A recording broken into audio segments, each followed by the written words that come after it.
What's happening, Chiefs Kingdom? ACU fam. Saturday night tailgate going on here, baby. Looks like we got a lot of people in the chat already. Good to see you guys. Brian Parrott complaining about the music. It's okay, Brian. You're just old and you don't like any music. Except for... I bet he gets the lead out. I bet Brian Parrott loves Led Zeppelin. Man... The big thing with Kansas City Chiefs and Chiefs Kingdom right now, Mike, is everyone says we should still sign a veteran wide receiver or trade for one or something.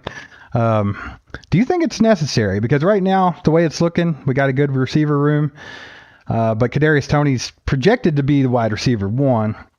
Where are you at on that spectrum? Do you think it's necessary? Do you think it would be like a good backup plan, or do you just think we should not do it at all? I don't understand why we're going to go trade for something. It doesn't make sense. A lot of people want the veteran wide receiver. We have some veteran wide receivers. We have MVS. I think he's the veteran in the room. I think, whether we like it or not, I think that is the veteran in the room. Kadarius Toney's been in the league now. This is his third year. He's going to be a veteran. Skyy Moore, second year in. On this team, second year's veteran. Like, that's just the way it is. I think so. So, I think we're going to roll with what we have. I just don't see us doing it. I've seen reports for Mike Evans. I've seen reports for Chris Godwin. They just signed Chris Godwin to a John Dormus deal. Why would they offer him to us? Like, we're not going to take that contract. Mike Evans, I think he's in the last year of his contract. We're not going to pay these big money wide receivers. We're just not going to do it. I think these are all pipe dreams, talking points, off-season chatter. It's not going to happen. Right. They're telling you to crank your mic up, Mike, because you're always low. Mike's always low and quiet. You ever noticed? He's like, I'm going to be as quiet as possible. Hey, when we do the podcast, this is what I keep my mic on. But when we go live, it's always suppressed. I don't know why. It's something to do with the program, so I don't know. Oh, well. All good. I'm with you, Mike, though. I don't think that we need to go trading for a wide receiver or anything crazy like that. Would I be opposed to them picking up a veteran wideout? No. I mean, why not have a good contingency plan just in case Kadarius Toney were to get hurt or something like that? I mean, I wouldn't be mad at it, but I just don't think it's necessary. I just feel like it's these guys that had the pipe dream of getting what's his name? Hopkins. And stuff like that, and OBJ, and of course none of that worked out. So I think they're still holding on to a little bit of hope there. You think that's what it is? Because I don't see the point.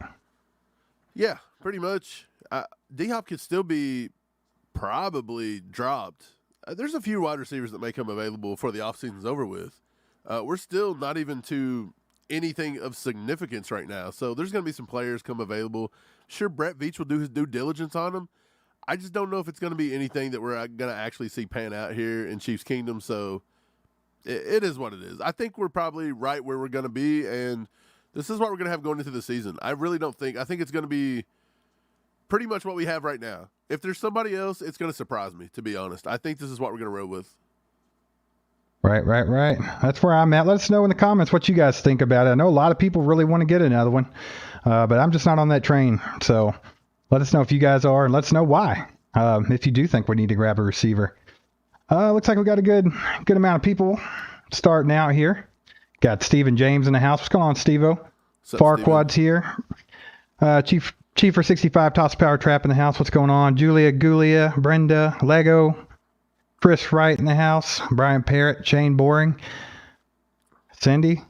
We got a good little crew here. Yeah, so that's kind of all that's going on. Like you said, it's pretty dead right now for the Chiefs, so not a whole lot going on with football in general. I mean, even for the whole NFL, there's not a whole lot of news. I saw where somebody had asked, if I could find the comment, I'm sorry, I saw it earlier, but someone actually asked a question about this, kind of pertaining to this topic. Who do you think we would most likely trade for, Judy, Keenan Allen, or Zay Jones? So this one's interesting. I think, obviously, none of those could come to Kansas City because Denver and the Chargers, they're not going to play ball with the Chiefs. And of course, Zay Jones was just drafted, so they're not going to trade him off. But I mean, if the scenario, I'm sorry, Zay Jones is a dude from Jacksonville. He's been all over the map, but I don't see us. Yeah, I know. He used to play for the Raiders. Okay, Zay Jones. Had him mixed up with who? Zay Flowers. Whatever. How many people can be named Zay? Come on. If I could pick out of that group, I would say Jerry Jeudy by far. But, yeah, I don't think any of them would play ball. Maybe Jacksonville with Zay Jones, but I don't think we need him at all. I don't think he's not significant enough to me to even worry about. Is Zay Jones still with Jacksonville? Pretty sure. I'm gonna look it up. I just saw their. No, I'm almost positive he is. I watched their schedule release video where they were making fun of the NFL being scripted, and they had writers and stuff, and he was on there. So he's definitely that. Yeah, he's still there. I don't. Why? Why do we need him? What's Zay Jones gonna do? He's basically a possession receiver, right? Yeah, is he even that? Like, that's my thing with Zay Jones. Like, is he even that good? Like, could you even use him that often at all, or is he just somebody that would be there in case of injury? I don't know. Julia Gulia said she's just waiting on that Chris Jones extension. Yeah, I mean, they got to get that done, right? That needs to come. I think that's the next step here. We've been talking about that for a minute. Yeah, they're going to get that done. Why is it big news? Why is it big news? I've seen everybody posting it, and everybody's, like, clicking it and, like, reacting to it like it's so crazy. Big demands by Chris Jones is what's being said. He just said he wanted to be a top 2 rated, paid defensive tackle. That's not big demand. Well, he's the best defensive tackle in football, so why wouldn't he be? Right, and then also, does that surprise you that Chris Jones is the best defensive tackle and he wants to be paid like a top 2? Not even the top, right. Just top 2. Well, I mean, we had talked about how that market is through the roof right now. As much as Deron Payne got paid, and who's the other ones? Dexter Lawrence, and there's another guy, I can't remember who it was, but the defensive tackles were getting paid, man, and we knew this was going to happen. Like, we've talked about it for months now. Ever since Deron Payne got that contract with the Commanders, we knew that was going to affect Chris Jones' contract extension, because he's the best one in the league, so he deserves to be paid the most. I mean, logically. Will he take less? Possibly, because he loves it in Kansas City. But what does he deserve? Right. Adam with the 199 bomb. Before we forget, Adam threw this up before we even started. Nice. Don't want to forget this. First, to support what you guys do for the kingdom. Appreciate you, Adam. Thanks for Adam. That out there. We appreciate you. And Steve, you can get back to wherever you was in the chat, because I think you were further down. I don't even know. Chris Wright says he likes Mike Williams, Mike Evans. Okay, I think he's talking about Mike Evans from the Buccaneers. Mike Williams is the dude that plays for the Chargers that always kills us every time we play the Chargers. Yeah, that's you. And but no, Mike Evans. So I like the target Mike Evans. I think if they were going to go for somebody, why not that guy? I mean, he's quietly one of the better receivers in football. I mean, he puts up over 1,000 yards receiving every freaking year. So, I mean, I'm not like a huge fan, but I mean, if you're going to go after a veteran wide receiver, go after the best of the best, right? Just go do it. Go full on out. What do you think about Mike Evans? I mean, Mike Evans is fine. He just comes with a big old contract, doesn't he? Like, I'm pretty sure. Possibly. Well, I mean, any of them them's going to have to restructure. Yeah, I think he's in the last year of a contract, so I'm not for sure what the numbers are. Maybe you can find those numbers, Sport Track or something. But yeah, I'm pretty sure he's owed a lot of money, so yeah, he would have to restructure. That goes along with any of them. Yeah, because we're not going to be able to pay somebody on the end of their contract. We don't have any money at all as it is. Let me see if I can find his contract, Mike. I'll check it out. But I mean, even everybody was talking about Dalvin Cook, last week. He was 14 million, 15 million coming up. We can't afford that. I mean, so even if they were to go that route and go running back route and grab Dalvin Cook or go after Dalvin Cook or something like that, has to be something restructured, or else it's just not going to work. Yeah, that's probably what it's going to be. Hey, just seen in the chat, Chris Wright's been a member for 1 month. Says nice. I'm committed. Let's effing go. Yeah, that's cool. Oh, yeah, I guess we are. His little logo is now silver, I believe. Is it? It looks different. It looks different. Yeah, I think so. I think it goes up by month. I think there's like 6 different ones, so who knows? But that's pretty cool. I didn't even know we've had memberships rolled out for a month. It don't seem like it. Time has been flying, believe me. Right. So in 2023, Mike Evans will earn a base salary of $13 million and a roster bonus of $1.5 million, while carrying a cap hit of $23.7 million and a dead cap of $21 million. They probably won't get rid of him. 21 million dead cap. I don't know if that hits if they trade him. The dead cap might just be if they cut him. Not for sure how that works 100%, but good God, that's a lot of money. Yeah, I don't know if they'll go for that, man. I'm just going to say that. I mean, would you really want to eat $21 million to trade off somebody that's good? Brian, what's up, Brian? Brian says, let's see how our wide receivers do after week 3. If they're struggling, then make a trade. That's what we did last year, and that's how we got Kadarius Toney. That's what I think they're going to do this year. I think they're going to let them just roll, see who steps up, see who does what. If we need to make a trade, we'll make a trade. Brett Veach is not shy about doing that, but I just don't think he's going to commit to paying these big names right now. We just don't do that in Kansas City a lot. We really don't. No, it's not necessary. But I do think it depends on the health of our wide receiver room, right? I do expect MVS to take a big step forward this year. I expect Skyy Moore to take a huge step forward. I expect Kadarius Toney to take a huge step forward. I mean, these are all guys that have now had basically Kadarius Toney a little less, but they've all had a year under their belts in this offense and with Patrick Mahomes. Like I've been saying, I think Skyy Moore, you're going to see what he's all about this year. I think that a lot of people are going to be pleasantly surprised at what he offers us. And I think he's going to have a good year. MVS, I think you saw him kind of getting it together at the end of the year. You saw him and Patrick Mahomes kind of getting more in sync in that AFC Championship game. He absolutely tore up the Bengals. So I think we have a good wide receiver room right now. And then, of course, we went and got Rashee Rice. We still got other guys, Richie James, Justyn Ross, Justyn Watson. I mean, we can keep going and going. So I doubt they go get another one. So I don't know. Why do you think... What do you think it is that makes our fan base think that that's a necessary thing? Like, that's what I'm kind of wondering. Like, I don't know why that's a big topic of discussion. Yeah, it's just what fans do. It's just what fans do. I guess so. We talked about it in our podcast. You guys watched it. We talked about what happens if we have to trade L'Jarius Sneed, and we brought up Chase Young. It was the end of the world in our comment section on YouTube, Facebook, anywhere we put that up. Dude, people were biting our heads off, saying that was the stupidest thing they've ever seen. Chase Young sucks, right, and never get rid of L'Jarius Sneed. And then, magically, 3 days later, somebody throws out this article, and somebody posted on Twitter and said, this would be a good trade. And it was for Chase Young again. And magically, it was fine, and everybody was on board for Chase Young. So, who knows? Right. Who cares? Yeah, so Shane says, I don't think it would be necessary to get a vet wide receiver. MVS is pretty much a vet anyways, and Kelsey's pretty much a wide receiver. Correct. I think that's a good point. So I had to skip back to that one because I liked what he had to say. What's going on, Lewis? Lewis says he's eating dinner. The smoked beef brisket and potato salad was calling his name. That sounds freaking amazing. I wouldn't mind having that. I had a roasted red garlic chicken Alfredo or something. It was good. It was pretty good. Listen to you guys. Jeez. What? Or are you going to take Doug's question off the screen?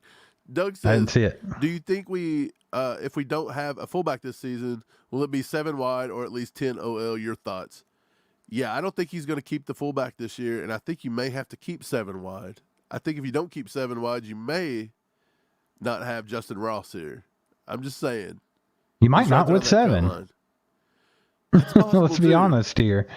Like we were saying, they could very easily take 6 wide receivers and make Jerry and Ely a 7th for versatility purposes. The fact that he can do kick returns, punt returns, and even slide back to running back if need be, that would be a smart move.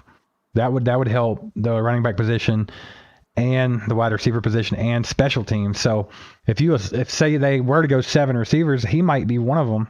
That leaves Justyn Ross still straddling that cut line. Yeah, I think there's a few. We're getting ready to do a video about Nico Remigio, and he's got a few moves, man. It would not surprise me if he don't push somebody for one of those lower roster spots, or at least a practice squad, invite. Yeah, Nico's here, by the way. Nico's like an odd dude. I did see him. Nico is kind of an odd guy because his RAS score was like a 4. Like it says he's not athletic at all, but if you watch his tape, he got some moves. He got a little bit of speed. So obviously that is not always the tell-all be-all. So you really need to watch him play. So it's going to be fun to dig in deeper on him, and we'll have that video out. Hopefully tomorrow is what we're going to shoot for. If we don't have it out tomorrow, it'll be on Monday. So be on the lookout for the Nico Remigio video. For sure. Richie's here. What's up, Richie? What's up? Come on, Richie. Good to see you. Yeah, in the chat, everybody seems to be on board that receiver or not, we just have to get Chris Jones restructured. I mean, yeah, that's 100%. For sure. What's Brian Parrott over here talking about? My sort of kid, Zach, got me a George Karlaftis jersey for my birthday. We saw that. Oh, we have pictures. We have pictures of Brian Parrott in his George Karlaftis jersey if you guys want to see that. We know y'all want to. Yes, Steve can bring that up. Let me work on that. You take over the chat, man. You were doing it anyway, so keep it rolling. Okay, no problem. Lego My Ego says, what's up, Lego? He says, do you think Drew Tranquill will take a big step this year? I think Drew Tranquill has played well throughout his entire career, and I think in Kansas City, Drew's going to be a monster. I think they brought him in because Willie Gay cannot stay healthy. He's had a little bit of legal problems. I think if Drew outplays him this year, you may see Willie Gay out the door, and Drew may get the long-term contract. Just saying, don't kill me, but that might be what they're doing with that one. He could do a lot of the same things. So, yeah, I think something like that. Brenda says, I think everybody just wants a big name to boast about like all the other teams. Yeah, I think so too. I think people see all these big names in the offseason. They see the teams like Denver and the Raiders and the Chargers and everybody going out and signing everybody. It always looks good in the offseason, but when it counts, we get these little guys off the UDFA market that comes in and produces, or we get those 7th-round picks to produce. Actually, see something today where the Chiefs have given more money guaranteed to UDFAs than any other team in football. So Brett Veach is not afraid to throw big money out there on taking a shot at something. And that's how much they trust their coaching staff and trust their eyes. So I like it. Well, why not? Why not? I mean, the value you get when you hit on one of these UDFAs, I mean, why not take a shot, man? I like the fact that Veach does that. See, Chris Wright's gifted out some memberships. Make sure if you guys have not turned on to accept gifts that you go up to the top where it shows it when it comes up and accept those gifts. That way you can get those. Yes, and I found it. Let me see if I can get this pulled up, baby. See if I can get it pulled up. He's found a parrot in the wild. A wild parrot. Do this. Boom. There's a parrot in the wild. Dude, that can you see it, Mike? Jersey. That's a sick Karlaftis jersey. I love it. Man, had Applebee's, I see. Hope that was good. Let's see, he's got that one. He also what are you doing here, Brian? What's going on here? Why are you harassing this lady? Bro, what are you doing? What'd they put in your food at Applebee's? What did you drink? What did you have with your dinner, Brian? Oh, just a soda, it looks like. It's just a soda. What'd they put in those cheese sticks? I'm assuming one of these boys here is the one that got you the Karlaftis jersey. That's pretty cool. That's an awesome gift. Yep. Look at Julia down here. Look at Julia. I keep telling everybody ACU got the hottest takes. Sometimes. Hot takes. Are they really hot takes, or are we just kind of like normal and everybody else just crazy? I think that might be what it is. I don't know. We've kind of covered it before. If we think something's legitimate, we'll roll with it. We don't really, if it's going to make people upset. Like, obviously, if we just wanted to appease all Chiefs fans, we wouldn't have brought up L'Jarius Sneed possibly getting traded because they love him. And they freaked out when we mentioned it. But that's a reality, That's like a real thing. Like, that's something that Brett Veach is looking at, whether you like it or not. So, yeah, we'll talk about it. If that's a hot take, then we do hot takes. Right. What's up, John? John says, could they use one of the running backs as a fullback? Well, we kind of use our fullbacks as very H-back style. We use them out of the backfield on short yardage. We use them out of the backfield to catch the ball. We don't do tons of lead blocking with fullbacks. So, yeah, Deneric Prince is probably big enough. He could play an H-back position. Noah Gray can play the H-back position pretty well. I would say we got a few guys on the roster that can do what the fullbacks asked to do. So, yeah, I think this might be the year Andy just gets rid of it. Doug says this channel rocks. Doug, you know what? You rock, sir. You rock. What's going on, Doug? Hope you're having a good Saturday. Chris Wright says he's turning on gifting, fam. Oprah's about to show up, so make sure you get it turned on. Get it turned on if you haven't done it. Turn it on. I don't know how to do it. I wish I'm going to go online and find instructions on every single device, tablet. I think phone. it don't matter what device you're on. I think if you just go up to the top and hit the little gifted thing, it'll lead the way. It'll tell you how to do it if you haven't done it already. Lewis says, can we trade CEH for Chase Young? I wish.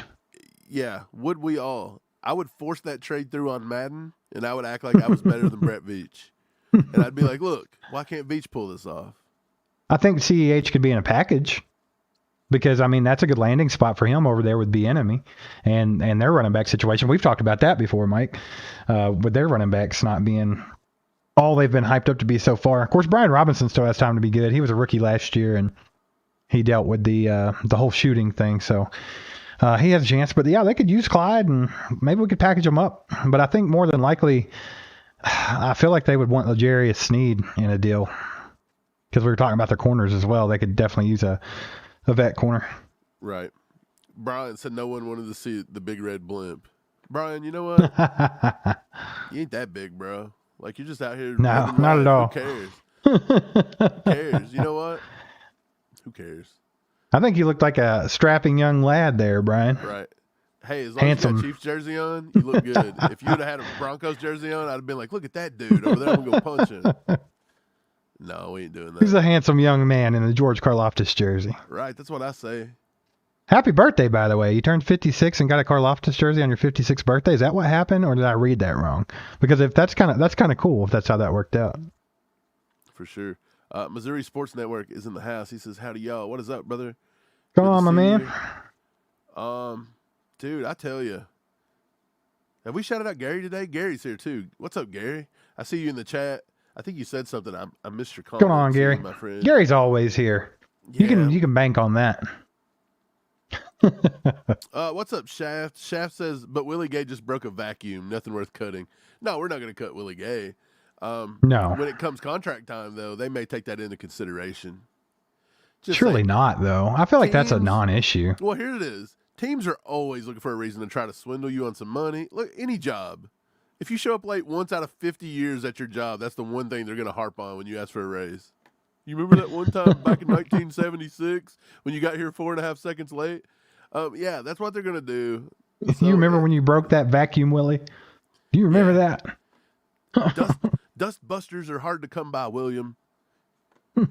That was a Hoover. You know what sucks? Not the Hoover because you broke it. Oh, Doug's got a good one here. Doug says your top 5 cut candidates this season.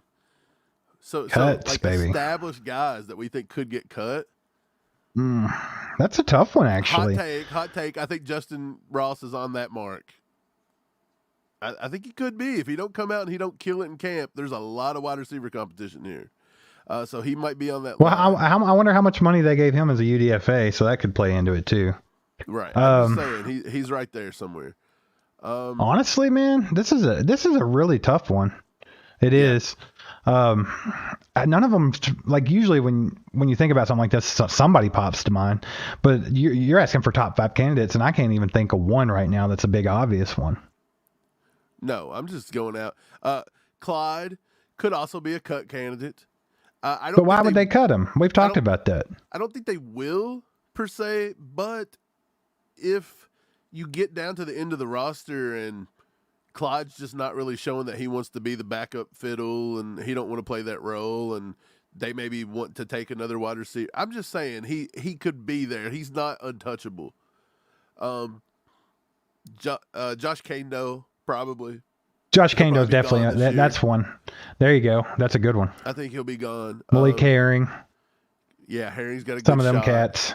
I think Turk Wharton will be fine. I think he will firmly be on the roster with Chris Jones and Keandre Coburn. I think Noddy makes the roster too. Well, I mean, yeah, they went ahead and gave him a 1 year. They plan on Noddy being there. Right. So, man, I don't know. That's a good one, but I mean, the main one that I could say would be like a Joshua Kano. That's perfect. So, somebody told us the other day, hey, with all these rookies, Nick Jones, we just signed Echo, Boydo, all these guys. What do you guys think about the guys we drafted last year? Josh Williams and Jalen Watson. That was the two that somebody brought up in our comments. It was like they may not make the team this year. I think you're out of your mind if you don't think Josh Williams and Jalen Watson going to be on the team this year. I don't like Steve. What's your chances those two get cut? Which two? I'm sorry. Jalen Watson and Josh Williams. Oh, 0%. That's stupid. Why even ask?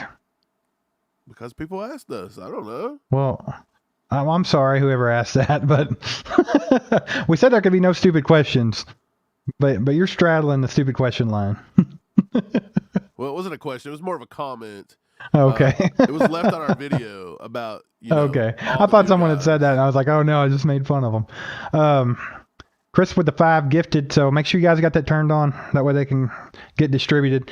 A lot of you guys are already members. That's freaking awesome. Make sure that you guys stay a member. We got a lot of plans in the works for you members, man. We'll talk about it in just a little bit, but we got a cool giveaway coming up on our next members only live stream. And also tonight sometime I'll probably go ahead and throw out the invite link for our members only Discord. That way if you guys want to give Discord a shot, you can go over there and do that. Dude, the first members only jersey giveaway is going to be fire. Believe me. I didn't even say it was a jersey, but Mike just gave it away. It's a jersey. It's going to be fire. It's a jersey. It's an autographed jersey. We're going to let you know who it is in just a little bit. But, dude, it's sick. You're going to want this. So turn those gifts on. Possibly get yourself a jersey in the I don't know what members only stream. Just Mike's lost. Members only stream. Yeah, just do that. Edits. What's up, brother? He says, how would you rank the Chiefs wide receivers? I mean, like, pick a 1, 2, 3, and 4 spot. So you mean like how would I rate the wide receivers? I want to do it. Go for it. Rank them this season, not what we think they'll be in the future. Let's just do it this season. Do I do it what I think, or do I do it from what I think Brett Veach is going to do and Andy Reid is going to do? You know, I would just say who your top 4 receivers are on the roster right now. Okay, I'm going to go wide receiver 1, healthy Kadarius Toney. You got the Y is going to be MVS. Then Skyy Moore. But I think Skyy Moore might be better than MVS this year. It's a possibility. But I also think MVS could take a step up too. It just depends on him. Those two. And then, let's see. As 4. Ooh, this is where it gets a little tricky. What do you think, Mike? Yeah, I mean, those are you with me on the top 3? Are you with me on the top 3? Yeah, I think 2 and 3 is interchangeable. I actually think 1's interchangeable. I think so too. Honestly, Kadarius Toney is not clear-cut the best receiver on this roster. I believe it could very well be MVS. If MVS can step up, if him and play Mahomes like he did in the AFC Championship game, right? Yeah. If him and Mahomes can get it together, I think MVS could be the guy, the go-to guy on this team. I also think Skyy Moore has got that potential to be that this year. I think right now on the roster, if I had to look at it, the number 4 wide receiver, I'm going to give it to Rashee Rice. I think it has to be. I think Rashee Rice, especially, I said not with potential, but with potential, he is a rookie, and I do think he could come in and contribute. If you pull Rashee Rice off that as the number 4, I mean, you almost have to go with Justyn Watson, don't you? Yeah, that's what I was going to say. So you go ahead and put Rashee Rice above Justyn Watson, even though he hasn't played yet. I'll agree with that, though. Because Justyn Watson, I mean, he's a good vet to have, and he's pretty reliable when needed, but he's nothing special, right? Richie James has, from what I've seen of him, last season he had a great year. He could be in the mix. So, okay, if you were building the team right now, and Steven Veach, and you had to make the call right now, based off all the past, everything you've seen, based on what you want to do this year, if you have one roster spot available and it comes down between Justyn Ross and Richie James, which one are you taking based on all their experience, everything? Because that might be what the question is. Well, yeah, you're right. That could be the two that are fighting it out. But, it really depends on Justyn Ross and how he's developing in this offseason and how healthy he is. Because if he's dead set healthy and he's out there performing well and he has all that potential, I'm taking him over Richie James. But if there's still that question mark, like, is this guy even going to be worth making a 53-man roster? Maybe we should go with the guy that's proved himself already. The guy, I don't know. That's a tough one, man. Richie James brings you punt return, kick return ability. Yes, yeah, exactly. Justyn Ross doesn't bring you that. Justyn Ross doesn't have a single NFL snap on tape. Richie James scored some touchdowns with the Giants. Richie James has been looked at here ever since he come out of the draft. I'm just trying to say, like, it's not so cut and dry that Justyn Ross is on this roster right now. For all the hype he had in the offseason, it's not 1,000% there unless we take 7. That's all I'm saying. Unless we take 7. Right. So what's going on, Money? Good to see you, my man. He says, literally trade CEH for a bag of Skittles. Sour Skittles. Sour ones are better. What would we trade CH for? I'd trade CH for a refill of this cappuccino I'm drinking, actually. I'd trade CEH for a warm toilet seat when I have to use the bathroom. Dude, I'd trade CH for a pair of socks without a hole in the toe, because the last 3 pair of socks I put on's got a hole right where the big toe is. Like, what's going on? Is my toenail? I would definitely trade him for a brand new pair of comfy socks. No doubt about it. That's a good deal. Dude. David Howe says Cornell Powell ? Cornell Powell, I think he missed the boat, man. I think he had an opportunity last season. He didn't capitalize. And it's not because he's not working hard or he's not decent. I just don't think I don't think Cornell Powell is an NFL starting level wide receiver. He's just not. I think they took a shot on him for his size and things like that, and it's just not going to be it. I think Cornell Powell's like a really bad Josh Gordon. So when Josh Gordon couldn't do it, I don't think Cornell Powell's going to do it either. I just don't think he gets separation. I don't even think his hands are all that good, to be honest. So who knows? I could be completely wrong. Brian Parrott, I don't know who you're talking to here, or if it's both of us, but do you have your volume maxed out? That's the question I can bring here. it up. If I start bringing up my mic, though, you guys are going to hear like all the background noises, like my air conditioner. You're going to hear like maybe a bird chirping down the street. Who knows? Leon, what's going on, Leon? Good to see you. What's up, Leon? It's a good Saturday night. Hope you're having a good one too, man. Lewis, what's going on, Lewis? He says stick a Raiders sticker on the vacuum and it will suck again. So true. Yeah, that's obvious. Hey, look at Cindy here. She says, I appreciate the fact that you guys share your opinions, even if they might not be the most popular. You guys are the best. Right, because if everybody just parrots the same thing, not making fun of Brian Parrott. It's an echo chamber. Yeah. The Chiefs Kingdom, a lot of the media especially, they live in an echo chamber of each other. They just spout off what the other one's saying. And it's like, I don't know if it's because this person maybe don't know as much about this subject as this one does, so they listen to them to get the information, or what it is. But, I mean, you'll notice it's a big, huge echo chamber. They say the same things over and over and over again. We just say what we're thinking. It might be the same thing they're saying. It might not be. It's just what's on our mind and what we think's going on. Right. Like, I don't claim to be the smartest person in the room all the time. No. Or on any subject. But I have an idea. And if my idea goes against somebody else, then so be it. I mean, that's what's going to set us apart at the end of the day. Like, I can't do the same stuff everybody else. That just doesn't make sense. At that point, there should just be one big, giant creator, man. Right. Chris Rice reminding us we got a Zoom call coming up too, and yeah, we're going to do that. We were going to do it Thursday, and then we all had some things going on, but this coming week we're going to go ahead and get our first Zoom call set up. If you're an Alex Smith tier level member or up, you can be part of that Zoom call. So if that's something that you want to do, just have the face-to-face with me and Mike. We're going to talk about whatever in the world you want to talk about, maybe about, things we can do for the channel, whatever you want to talk about. It's your time. If you want to be a part of that, make sure that you're an Alex Smith level or up member, and you can do that. That'll be coming up this week. So glad you brought that up, Chris. Thank you.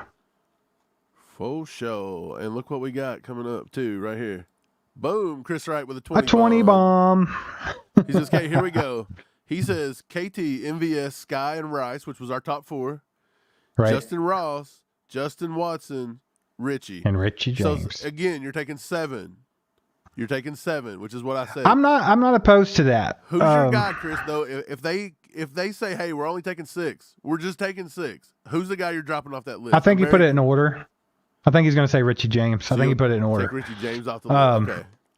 Well, I mean, here's my thing. I like the list that he just put up. I'm completely fine with it.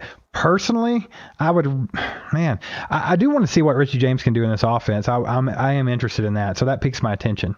But So does Jerry Neely. I love that guy. I've loved him since before. I had us drafting him in the draft last season, 6th, 7th round. Like I wanted him on our team. I think he offers a lot that Andy Reid can have fun with. He's a good athlete. And, of course, he was on the practice squad last year, and they cut him, sign him back. But you saw this year he was working out with Mahomes in Texas, and then he got to be part of the rookie minicamp as well, and apparently was doing well there, still looking like the fastest guy on the field. So he intrigues me, man. So I really would like to see him on that roster just because he offers you so much. I mean, if you can be a slot wide receiver and you're a running back, and you do special teams, why not have a little Swiss Army knife? Well, you know how there's always somebody in camp that shows up that just kind of like takes over and gets a little camp hype? Last year it was Justyn Watson. Was it not? Right. It was Justyn Watson for a little bit. Mm-hmm. This year, I think it might be Richie James. You guys are going to be talking lot about Richie James because, look, he's not in the top 4 wide receivers. He's going to be playing for a spot. He's going to play the special teams positions. He's going to be in a lot of the preseason games. And that kid is an athlete. And in Kansas City's offense, you're going to see him catch a lot of screens. You're going to see him take a lot of maybe possibly like end rounds and things like that. I think Richie James is going to have a lot of big explosive plays come July, August, and we're all going to be talking about how Richie James might be a steal.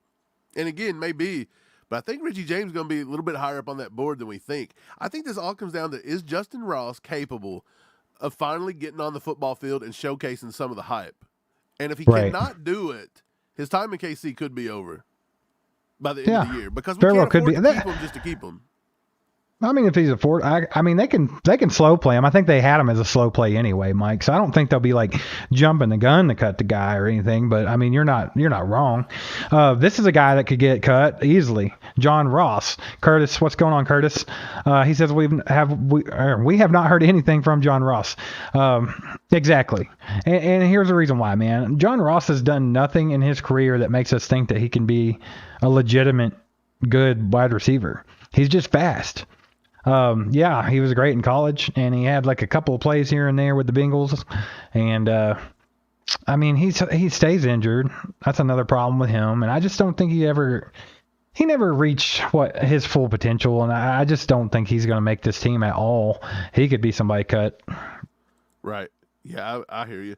Julia says she's sick of hearing about Niang. She's over it. Yeah, me too. He's one of those guys. Dude, I've never been a fan of Lucas Niang. I would cut him. Even when they drafted him, I did not think Lucas Niang was going to pan out. And everybody said, you're being negative. And I said, no, I just don't see it. I think they were taking a shot on Lucas Niang anyway. They just thought it was good value and they could take a shot on him. I think they thought it was a 50-50 whether he was going to be something or not. They still picked like a third or fourth round. He was third or fourth.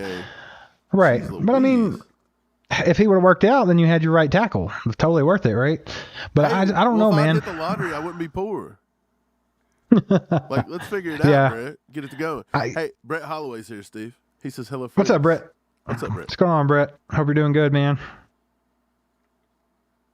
Dude, I tell you, Julia's back up again. I just wanted to pull this one out. She says, I don't know, but this secondary is looking legit, or am I biased? No. I think our secondary may be the best secondary we're going to have since Patrick Mahomes put a uniform on.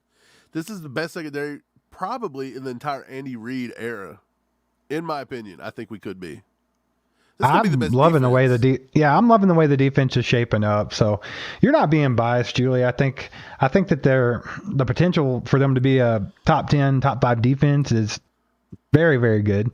And they're young, man. So that's the good part. Well, like we've talked about, all these guys came in as rookies last year in the secondary and played great. You couldn't ask for more from them in a rookie year. And now they got that season under their belt. They're Super Bowl champions. They've got all the, confidence built up. So it could be a big year for these kids. Yeah, I agree. I think it's going to be a good year. I think it's going to be a top 5 defense when it's all said and done. I think Spags is going to have them in the top 5 defense. I believe if anybody struggles again, it's the offense yet again. The offense sputtered out so many times last year in key situations, and we kept blaming the defense. Yeah.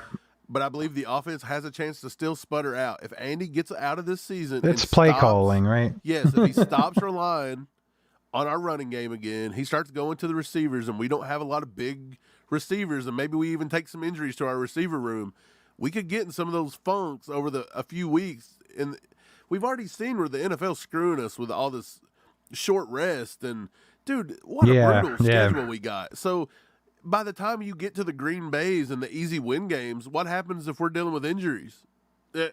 You know, it may not be the easy win we all thought it was going to be. So, it's a scary situation. Farquaad does say, do you guys follow USFL? We do not. I don't follow it that much. Steve, do you? No. I did see today, though, that Breland Speaks is who he's talking about, Defensive Player of the Year. I did catch some on today. I think he's playing with Michigan right now. And, they said he's looking really good. It was hilarious. I didn't know Breland Speaks was on the team when we won the first Super Bowl. Was he? We hadn't cut him yet, apparently. At least that's what USFL said. They said he was on the roster. He was a Super Bowl champion. When we beat the 49ers. I don't remember that. Maybe. I thought he was already That's strange, though. Dude, if anybody knows 100% for sure, throw it up. I mean, we could obviously Google search, but I'm not wasting my time with it. That's insanity, dude. Right. Hey, Jack Green in the house with the 2-bomb. What's going on, Jack? Good to see you, my man. Hope you're having a good weekend, bud.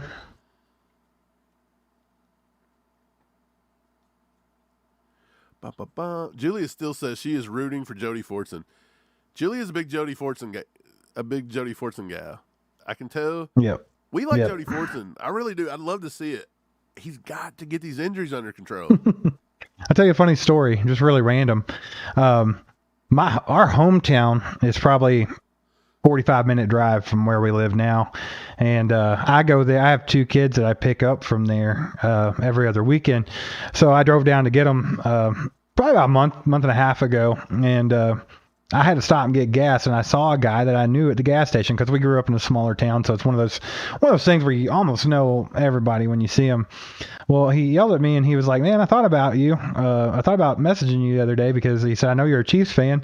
And he said, "I was dating Jody Fortson's mom." He was like, "I was going to see if you wanted a jersey or something." I was like, "What?" I was like, "That's the most random story I've ever heard in my life." Who's dating Mama Fortson out here? Like, if it wasn't for the fact that a guy that I know don't watch football knew who Jody Fortson was, that's the only thing that made that believable. Because I was like, this guy would not have a clue who Jody Fortson is. Right, for sure. What's up, Mark? Mark says, "Hey guys, let's go Chiefs. Go Chiefs." Which rookie are you most excited to see this season? I tell you what, I'm excited to see if Felix can actually help this defensive line and do what George did last year. I'm excited to see how Rashee Rice is actually going to get in the offense and play a little bit because we all know Andy don't like to put these new receivers in. But I'm excited to see Mike's cheating. He's picking them all. Right. But I was going to get to the main one. The big one is I want to see what Keandre Coburn's going to do for this defensive line. I think Keandre Coburn might be my favorite one, as in big, monstrous dude with a lot of athleticism. And we need to see what Chris Jones would look like with a guy on the inside that's taking a little bit of beef in there that takes up some blockers for him. And I think that Keandre Coburn could be that guy. And we may have hit a steal there in the 6th round. Right. Well, for the sake of being different, I'm going to go with Jamari Carter. I want to see how he does. I want to see how he gets into this defense. I want to see how they use him. Obviously, they're kind of using him at safety and corner. I'm interested to see if he is what we think he is and maybe a possible L'Jarius Sneed replacement. So it'll be pretty telling when he gets out there and you see how they use him, if he is or not. So I'm excited to see how he turns out. Right. Yeah, I totally agree. I think Jamari Carter is going to be a good one. Brian says, "I'll take a Saturday Night Tailgate shirt. We'll kick your ass on grass shirt." I forgot about it. Hey. we did it. What was it? The Rams, the best show on turf. And we were. Yes. Yeah. That's what happens. Don't need no turf. Yeah, it is what it is. Lewis says That's he would trade CH for a bag of Doritos. I seen somebody else say they'd trade him for a Reese's. Our chat is hungry. Always. Hungry. And we like it. Let's answer this question from Doug, Steve. You want to answer it? Go for it. What is it? Our linebackers have a lot of depth and safety and cornerback room. Who the best possibly will we be cut out of the 3 groups? Your thoughts? Okay, so who are we cutting out of DBs, basically, right? Let's see. That's a good question. Man, I don't know. Well, let's name the DBs. You're definitely keeping Sneed. He's making the roster. You're definitely keeping McDuffie. You're keeping Josh Williams, and you're keeping Jalen Watson. That's your 4. 100%. That's your 4 DBs, right? Am I missing another vet? I don't think so. I don't think so. It's hard to do it off the top of our head. We got about 98 players on the roster right McDuffie, Williams, Watson, Sneed. Yep. Right. Nazir. Okay, look, it's all coming down to Nazir Johnson. Is Nazir Johnson going to get on the roster this year, or are we going to have one of the new guys coming in? We drafted Nick Jones. You would assume Nick Jones, he was taken about the same time as Nazir. Right. You would see maybe one of those two. They're probably battling it out. The other probably goes to the practice squad. You also have Echo Boydo come in. You have Reese Taylor from Purdue. He may be the one, Reese Taylor out of all of them, he may be the one that's probably the first to go once camp comes around. They start making their first cuts. Is Lamons back on the team? I don't know. I feel like they did sign him back, or no, they couldn't sign him back because of the Bengals. So I don't know whatever happened after that whole fiasco. So, right. Well, you kind of touched on one that I want to discuss is Nazir Johnson. He came in and he put in some really good special teams work at the end of the season. But that's what he's offered us so far. And like you said, Nick Jones and some of those guys, they can offer you the same things. So that's one to keep an eye on right there. If they don't think he can get out on the field and contribute as a corner or a safety, then they might move on from him. Yeah, I wonder what safeties we're going to take. I think now you have to take Connor. I think he's obviously a safety. That's what they're going to use him as a safety. So I think you're going to have Connor, Cook from last year. Obviously, we drafted him. We ain't going nowhere with a third-round pick. Brian Cook's going to get a lot better this year. Justin Reed is definitely on the team. Yeah. Who else does that leave? I don't know. I'm trying to think, and I'm not for sure. Did we sign back Bush? I'm going to go look I at don't the know if we did roster or now, not. 'cause it's so hard. Yeah, to you need to go do that. Players. We'll definitely do that, and then I'll come back to it for you. Yep. Chris Wright says, Nick Wright said it perfect. Last year's Chiefs will be the worst team you'll face until Kelsey leaves, and we won the bowl. Man, I think that's true. Like, obviously everybody was saying that we were in a rebuild year, and I think we were sort of, kind of to the extent of what we could have as a rebuild with our core. But I think you're going to see the roster move a lot. You'll see the key pieces there. I think they will extend Chris Jones. So I think you got Patrick Mahomes, Travis Kelce, Chris Jones are your untouchables. And the rest of them, you're going to see it float around quite a bit. So, yeah, I agree with Nick Wright. I think last year's team was probably the weakest that you've seen so far with Mahomes, and they won the Super Bowl. And I do think they've improved the roster already this season. So I can agree with that for sure. Nikki says you can't blame EB anymore if the offense sputters. That's true. I'm excited. True. I'm excited to see how that works out too, because I really like Matt Nagy. I'm a fan of Matt Nagy, and I thought that. I mean, I've been wanting him back as an OC for the last year or two. So I want to see if my sneaking suspicion has been correct that we needed a little kick in the butt in the offense there. Okay, so I found it. The safeties on our roster right now. Justin Reed, he's going to make it. Justin Reed's on the team. He's a lock, 100%. Yeah. Brian Cook is a lock, 100%. Yeah. Jamari Carter traded up in the 4th round. He's a lock. I'm sorry, he's a lock. You're not trading up in the 4th round for a player and then cutting him. It ain't happening. So it's going to come down between Mike Edwards, who we signed the offseason, and Dion Bush is on the roster. So it's going to come down between Bush and Mike Edwards. So whichever one plays the best. Bush is your cut line, right? I think because Bush, kind of, you don't really need him now that you went and got Mike Edwards. So, I mean, Bush is the special teams. You know what I mean? Like, he's special teams guy. But if Jamari Carter is what he was drafted for. So now Dion Bush may possibly be the safety that's out. I think that's it. John Clifford says, "Hey, from the Rockies. What's going on, John? Good to see you." In the Rockies, that's awesome. All right, that means hopefully you're not over there near the old Denver fans, though. I bet he is. Have to put up with that.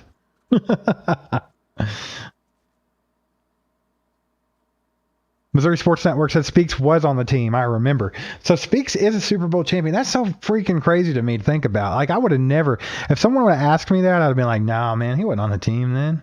That's crazy to know. Yeah, you don't think about it. You just don't think about it. No. I'm sure he was injured off somewhere, eating McDonald's or something. He wasn't even on the roster at the time. Yeah, Brian Gale said that he was on the injured reserve during the first Super Bowl. That's crazy, man. I did not know that. I didn't know it. Julia Colton's wanting to burn my hoodie. So it's we burned the Jacksonville Bengals hoodie to open the season. Man, that hoodie is so comfortable. Like, it's one of them, like, you just wear it around the house because it's so daggone comfortable ones. It's just, first of all, it's like a green, like an actual green, so it's not really Jacksonville colors. And it just has a tiger on it. I don't understand. Why does everybody hate it so much? Because it's I don't know. It's just ugly, I guess, Steve. Sorry, bro. I'm not burning it. Leon says all cheaped up as a family. We are. Look, we're just trashing Steve's hoodie over here. Like, I know, right? He's not burning it. He's not going to do it. How's my shirt today? Is this okay? Am I allowed to have this on? No. Nikki actually said the Bengals released Lamons, and then Brian Parrott also said Lamons is gone. You forgot about Connor on DBs. Jamari. Yeah, and then Brian also said we have Bush, and yeah, we do. We've got Bush. That don't sound right, Brian. I was trying to ignore it. Keep going. Let's not speak of this anymore. And then, yeah, I don't know. Hey, check this one. Edit says y'all got to pick for Nuggets Lakers. Why are the Lakers actually even holding the why are they actually playing basketball? Like, they suck all season, and then miraculously they win a few games in the playoffs. It's weird. I just don't watch the NBA much, so I don't have a good idea here. But, I mean, as much as you hate the guy, LeBron James is obviously still one of the better players in the NBA or ever to play. But I do like Jokic or whatever his name is. That he's physical. He's a beast. So I think that could go either way, man. Let's go just for fun here and say Nuggets instead of Lakers. Let's do that. Did they blow one the other day? I think the Lakers were up and they just blew one. So I don't know. Who knows? You know what? For us being from Kentucky, Anthony Davis has been a real turd over the past few years. He stays hurt. He's just one of them guys that are hurt all the time. Makes no sense. Chris Wright says, Mike, how's that ACU fam map looking? You know, I'm going to try to find one. I'm going to try to find one with a little bit of a little red. Did you lose? Did you lose what we already had marked? Don't tell me you did. Yeah, it's not it's not something offered. Like, if I didn't keep that window open on my computer for the last 2 months, it was not going to hold. It's not something where I can just sign in and leave it, so. John says, I'm in Donkey Land. It's fun now. Yeah, I bet it is fun to be in Donkey Land since they haven't beat us since the iPhone 3 came out. It's freaking awesome. Yeah, that's I hope you're having a good time rubbing it in, man, because we struggled with them idiots for the longest, so hope you're taking full advantage of bragging rights at the moment. Looks like we got 65 people in here. If you guys are new to the channel, welcome. Appreciate you being here. Got a good community built up. Just talk about Chiefs football. Don't be afraid to get in the chat. Hit that sub button and that bell. That way you can come back and hang out with us more often. We'd appreciate that for sure. And you guys that are in the chat, you that are always here, you know who you are. You guys are amazing. We love you guys. Thanks for the support. Make sure to hit that like button. Takes 2 seconds, but go hit that like button for us. Help us out a little bit. I totally agree. You should do that. Did you find a map? I think I found a map. I think. Every time Brian Gales made a good point here. He said Lamons is still in trouble with the law with the Alvin Kamara incident in Las Vegas. So maybe it is a better thing just to leave that alone until all that plays out. See how all that goes. Yeah, I mean, you're right. Doug says Superman Steve and Marvelous Mike. I like those names. Who will be possibly on the cut line in the linebacker room? Anybody? What do you think, Mike? Harris, maybe? What's his name? Darius Harris? Or I can't ever think of his name. Yeah, I'm not even for sure if he's on the roster right now. Is he? Pretty sure he is. He didn't go nowhere. Let me take a look. Go look it up. But, man, I mean, just off the top of my head, I mean, you got Nick Bolton's not going anywhere. Willie Gay's not going anywhere. Leo's not going anywhere. Drew Tranquill's not going anywhere. Right. So now you got Cole Christensen. You got Jack Cochran, who was on the roster for a little bit last year. He could be. Yeah, right. Willie Gay, he's not going nowhere. Cam Jones, who we just UDFA out of Indiana, he's pretty good. He's got a chance of making the roster. Isaiah Moore out of NC State, he's got a chance of making the roster. So those might be your practice squad guys. You can see Jack Cochran and some of those guys that were on the practice squad last year actually be passed over. But your solid 5 or 6 is on. I think it's 5. Yeah, for sure. Brenda says, I'm going to answer her while you're doing this. Brenda says, who do you think will be our starting O-line and if they will cut any O-line guys? That's a good question, Brenda, and this is a pretty hot topic in my opinion. I think this is still it's going to be something fun to watch in the offseason, see how this plays out. But, I mean, if I had to guess right now, I'm going to say right tackle Jawan Taylor, right guard Trey Smith, center Creed Humphrey, left guard Joe Toney, left tackle Donovan Smith. I think that's what they're going to roll with right off the bat. Is it possible that they could maybe eventually try to get Jawan Taylor over to the left side? That's a possibility.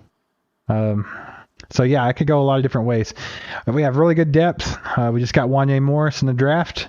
We also got Prince Tega-Winoga, Darian Kennard, Lucas Niang, Nick Allegretti. Crap, I know I'm missing people. We got good depth to offensive line.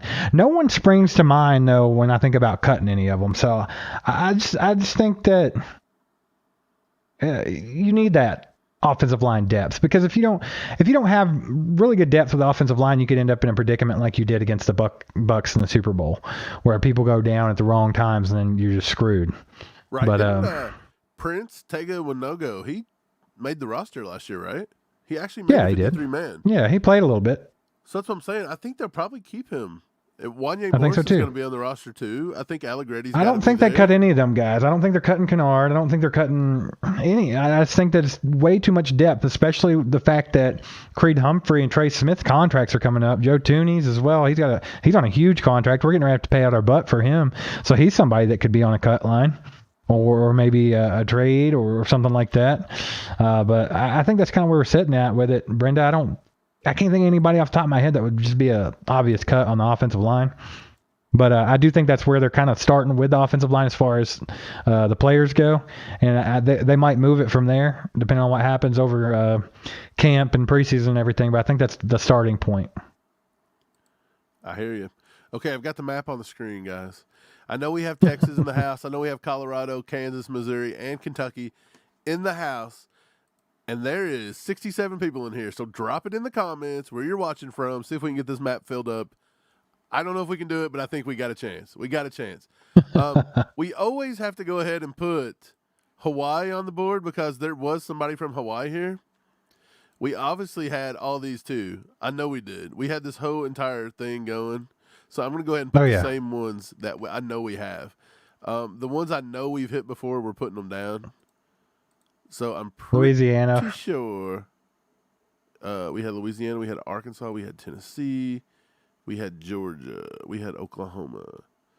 I think this is where we're sitting, and I believe some lady wrote me and said she was from Minnesota, and we had a Wisconsin too, I believe. So I think this is where we're sitting right here. This is all of our map. So if any of these states that are gray that you'd like to see lit up red, let's go. Arizona. Brian says Arizona. David Howell. This is from Arizona. Good deal. Hey, Blue Eye Devil says, what is up, y'all Hilltopper fans? Duke, please, what up, y'all? Yeah, Duke sucks. That name always threw us off. That's why we asked him, so it's just an ongoing joke, right? Are you saying that you're a Hilltopper fan, or are you calling us Hilltopper fans? Because I want to know. We're Wildcat fans here in Kentucky. Hilltoppers, not opposed to the Hilltoppers. They're just up the road from us. And they're like Western's like the little guys that don't bother us, so we're okay with them. Louisville is the ones, the Cardinals are the ones that they're the ones that we beef with. Ain't been much of a beef though lately. It's kind of been like the Denver and Kansas City rivalry lately. It's a little one-sided. That's for sure. I see Nebraska on the board. Julia says, I really think that Keandre Coburn pickup was a steal. And then Lewis, he says Coburn is going to be a beast next to Chris Jones.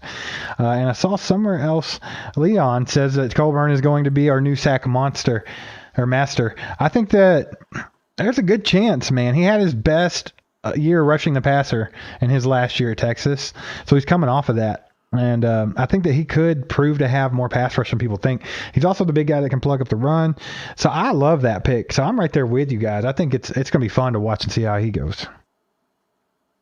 Yeah, I agree. I think Coburn has a big chance of just absorbing so many double teams. He's just so good. I think he's going to be – I think Coburn may be the reason that Chris Jones continues his production, possibly goes up another level. And then I believe he's the reason that George Karlaftis will actually go up a step this year. I really do. We got a lot of people throwing out places. We got Texas, we got Arizona, we got Nebraska, Kansas. Well, you check that out. Get that map straight. I'm going to keep going. Oh, sorry. My bad. I was just going to put up Brenda here. Brenda threw out a $2. Brenda with the 2 bomb. Thanks for appreciate you, answering my Brenda. question. Not of course, problem, Brenda. We appreciate it. And then, Steve, I'll get back to yours. There you go. Yeah, thanks for the support, Brenda. Let's see. The answer says, I think the Chiefs have a great offense, and they need some more targets while they have more. They need some more people to go on their team, and Travis Kelce is a great target, and Patrick Mahomes. So you're saying they still could use more? Man, so we talked about this as soon as we opened this thing up, and if you saw the thumbnail, that was kind of the topic that we started with, was a lot of Chiefs Kingdom thinks we still need another wide receiver target, like a veteran guy. And we don't think it's necessary that they do. They have a pretty full wide receiver room right now. We were trying to discuss which 6 or 7 they would keep on the 53-man roster. So, and we don't really know that. So it's going to be good competition as it is. Would it be nice to have like one really solid, veteran wide receiver like a Mike Evans per se? Yeah, that would be cool. I wouldn't be mad at it as long as we got it for affordable price, something that didn't break the bank.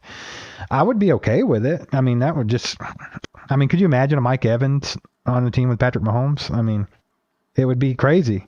But I don't think it's necessary. So, yeah, I don't think it's necessary either. Brent says, how do you think our run defense will look this season? I think it's going to be an improved run defense. I think Coburn's going to help with that. Chris Jones is always solid. Now you're looking at, so our defensive ends, a little bit different look with Felix. Felix is more of the bendy, more athletic type than we normally have on the edge. So he's not like a huge edge setter per se, like you would normally see Spags go after. But I do think he's a decent run defender, fast. Then B.J. Thompson is an athletic freak, so if he gets out there and gets to play, I think the run D is going to look good. And our linebackers, man, our linebackers are in a very, very good spot. That Drew Tranquil signing is very underrated because he opens up a lot of things for us with our linebackers now because he's so good in coverage that, Nick Bolton, he can focus on going downhill. Same with Leo. Like, these are guys that's when they play their best. And having Drew Tranquil and Willie Gay, being coverage guys, that helps a ton. So I think that our run defense is going to be solid. I think it'll be better than last year. Yeah, I totally agree. Tyler, I got your email. I'm getting ready to write you back, brother. Sorry, I was letting you know. All right. You got Nebraska on there? Some Huskers in the house? I do. I got Nebraska. I got Arizona. I got all kinds of stuff on here, guys. Look, we got more red than gray at this point. So, North or South Dakota? I feel like that's going to be one that's going to be tough, right? North and South Dakota. They literally got like Nevada hasn't been claimed yet? Ain't got no Vegas people in here? I don't know. I don't think so. Man, we got a pretty good amount covered, man. Chiefs fans run deep, man. They're all over the place, worldwide. The world is our oyster. Earth is Chiefs Kingdom, okay? So eventually we're going to have to map this thing out and do the globe, right? Keep winning Super Bowls. I'm going to globe it. Our podcast, actually, we got a message from Spotify. Said our podcast is heard in over 19 different countries. So I'm kind of like, I want a list of the countries. They didn't provide the countries. But yeah, man, that's a good way to get it going. That's 19 out That's amazing, isn't it? I don't know how many. Isn't it crazy? It's crazy that 2 guys that are just Chiefs fans can be like, hey, let's do this podcast and talk about the Chiefs because we're always talking about them anyway. And now there's people in 19 countries listening to it. Just what we have to say. Right. So that's pretty cool. Curtis says Virginia. I have Virginia on the board. And Chris Wright says, yeah, like 8 people live in the Dakotas. You're right. That's what's going to be so hard about it. I think they've literally got at least one of them's got to be a Chiefs fan, right? Probably, man. That's awesome. Doug says, protect prime number 15 all day long. Don't want another Super Bowl 55 ever again. 100%. I think Brett Veach and Andy Reid and everybody's on board with that same sentiment. I don't think that they're ever going to let that slip their minds, and I think that's why they're going to keep the offensive line. I think that's why they're always going to pay special attention to it, and they're going to make sure that we're deep. And I think there's a reason. That's the reason. I don't think they're not going to make the same mistake twice. Because that was terrible. Rosenberg and Jensen, you guys are doing what fans are doing for the AFC teams. I follow them too. Keep your enemies close. Hey, that's fine. If anybody's here is not Chiefs fans, that's cool. As long as you're respectful in the chat and stuff, we don't care. Yeah, it's fun. We can make fun of each other. We can rib each other a little bit. Trash talk's fun, all in good fun. As long as it doesn't get too crazy, as long as you're respectful, we're all good with it. Right. David says, do you think Spags might consider a 3-4 defense at least sometimes? That's a good question. Has Spags ever ran any kind of 3-4? I just don't think it'll happen. I don't think it's out of the realm of possibility, but I think Spags, man. But you never know with Spags. That's another thing. He keeps people on their toes. Like that's what he's known for, right? Like having crazy exotic blitz packages and like things like that, and just being outside of the box. That's what Spags is known for. That's why he's so daggone good at his job. So is it possible? Yeah, for sure. But I don't know, man. Like my first initial thought is no, but I mean, anything's possible with Spags. Gary, Stephen, Mike, how do you see the K-State Felix will do this year? I think Felix will do good. About as good as George Karlaftis did last year. Yeah, I'm thinking 8 range of sacks. Think about 8 sacks for him is what I'm projecting, something like that. Could he get to double-digit sacks? Possibility, man. He really could. I do like Felix a lot. He was one of my top guys as far as defensive ends go in the entire draft. So I was pretty excited that we got him. Right. Jay says it looks like Mike won the electoral votes. Mike's the president. Hey, it's all good till Illinois starts counting them votes late in the night. The president of Chiefs Kingdom. And then I'm done. When Illinois turns those votes in at 3 a.m., I'm done. Okay, let's see. Julia says some guy in Ghana knows about Stella and her attitude. Yeah, they do. Probably. And you want to know, Stella, speaking of Stella today, Steve, somebody left the door open. Stella went on a dang hike down the street at full speed, barking at every dog in the neighborhood, and we could not catch Stella her. Went crazy. She went ape. Liz would have had a Stella heart attack. unleashed. You know what I mean? And yeah. So I didn't even get off the couch. I was like, you know what? This dog's going to come back because she knows where she's at, and everybody's going to chase her. And that's Kayla awesome. ended up getting in a car, and she went and just jumped right in the car because she likes to go car rides. But yeah, she escaped the prison today. That's great. John Usher says it would be interesting to see Pacheco and his clone on the field at the same time. Yeah, man, I think Deneric Prince, that's his name. Deneric Prince has, I still want to say a 50-50 shot at making the roster. Maybe a little slight higher, maybe a 60-40, somewhere in that range. See them on the field at the same time would be odd, but I could definitely see them both, producing in the same game, same drive. It would be interesting to see them on the field at the same time. I wonder how that would work out. Yep, same. I do think Deneric's got a good chance of making the roster now. Chris says, your podcast is sick. Monday Morning Chat is balla. Yeah. Nice. Yeah, we've been doing it on Spotify. We literally got a whole entire season last year, and then we just decided to bring it over to YouTube. Right. YouTube made the feature, the podcast feature. Well, it's not just Spotify either. It's anywhere. Anywhere you guys listen to podcasts, it's available. Any major streaming service, you can find it. Just search All Chiefed Up. So if that's your jam, you want to listen to it in your headphones while you're at work or something, please do. But yeah, we're releasing our podcast on YouTube now as well on Mondays and Thursdays. So keep on the lookout for that. Right. You can see us a little bit. And we got a fun one lined up for Monday, actually. We're going to talk about some stuff that it's going to get Thursdays. a little wild, Thursdays is YouTube exclusive podcast, right? So the Thursday ones don't go out to the actual streaming services. It's just exclusive to YouTube. But for you guys on here, you might want to check those out. They're fun time. The podcast style is different, right? Because we do videos. We try to put up about 3 videos a week at least or something like that. Maybe more when there's more relevant stuff going on, like during the season. But the podcast is more of we're just going to sit and we're going to BS. We're going to talk for 45 minutes to an hour and just say what we're thinking. And it's a little bit more freestyle, a little more fun, different kind of thing. So check it out. We talked about the whole Devontae Adams situation last week. And I mean, I know that's not pressing to the Chiefs, but I mean, no, Chiefs fans like to hear about divisional rivals and other NFL news. So yeah, especially when they're in turmoil. Right. So we'll dabble into that every once in a while, but you know, for the most part, it is what it is. Matty, what's up, man? He says, I hate to admit it, but I was wrong. KC is not going to get D-Hop. Maybe I can get aboard the Evans train. Don't do it. Get off the Evans train. I don't think that's happening either. So don't be wrong twice. I don't either. But if you could pick between those two, Mike, if they said you got to pay a little bit more for D-Hop or you could get Evans for cheaper, what would you do? I'd rather have Evans. I think so too. If you could get Evans for cheaper than D-Hop, I'll take him. I think so. Matty, by the way, do you have an all chiefed up logo in your picture? Do you see yes, it? sir. It looks like a hoodie. Is that a hoodie logo? That's sick. That is sick. I think he might be the one that sent us a picture of the hoodie, maybe. I don't know. Okay, could be. It's hard possibility, to keep up, man. We'll go through, good Lord, 50 emails and thousands of comments a day. We try to get back to like everybody. Try our best. We've noticed other channels don't respond back to everybody, and it's so weird because I'm like, what? Who don't want to talk to your people? It's weird. I don't know. Too cool. I guess. Leon says, only way we get Mike Evans, he will take a pay cut.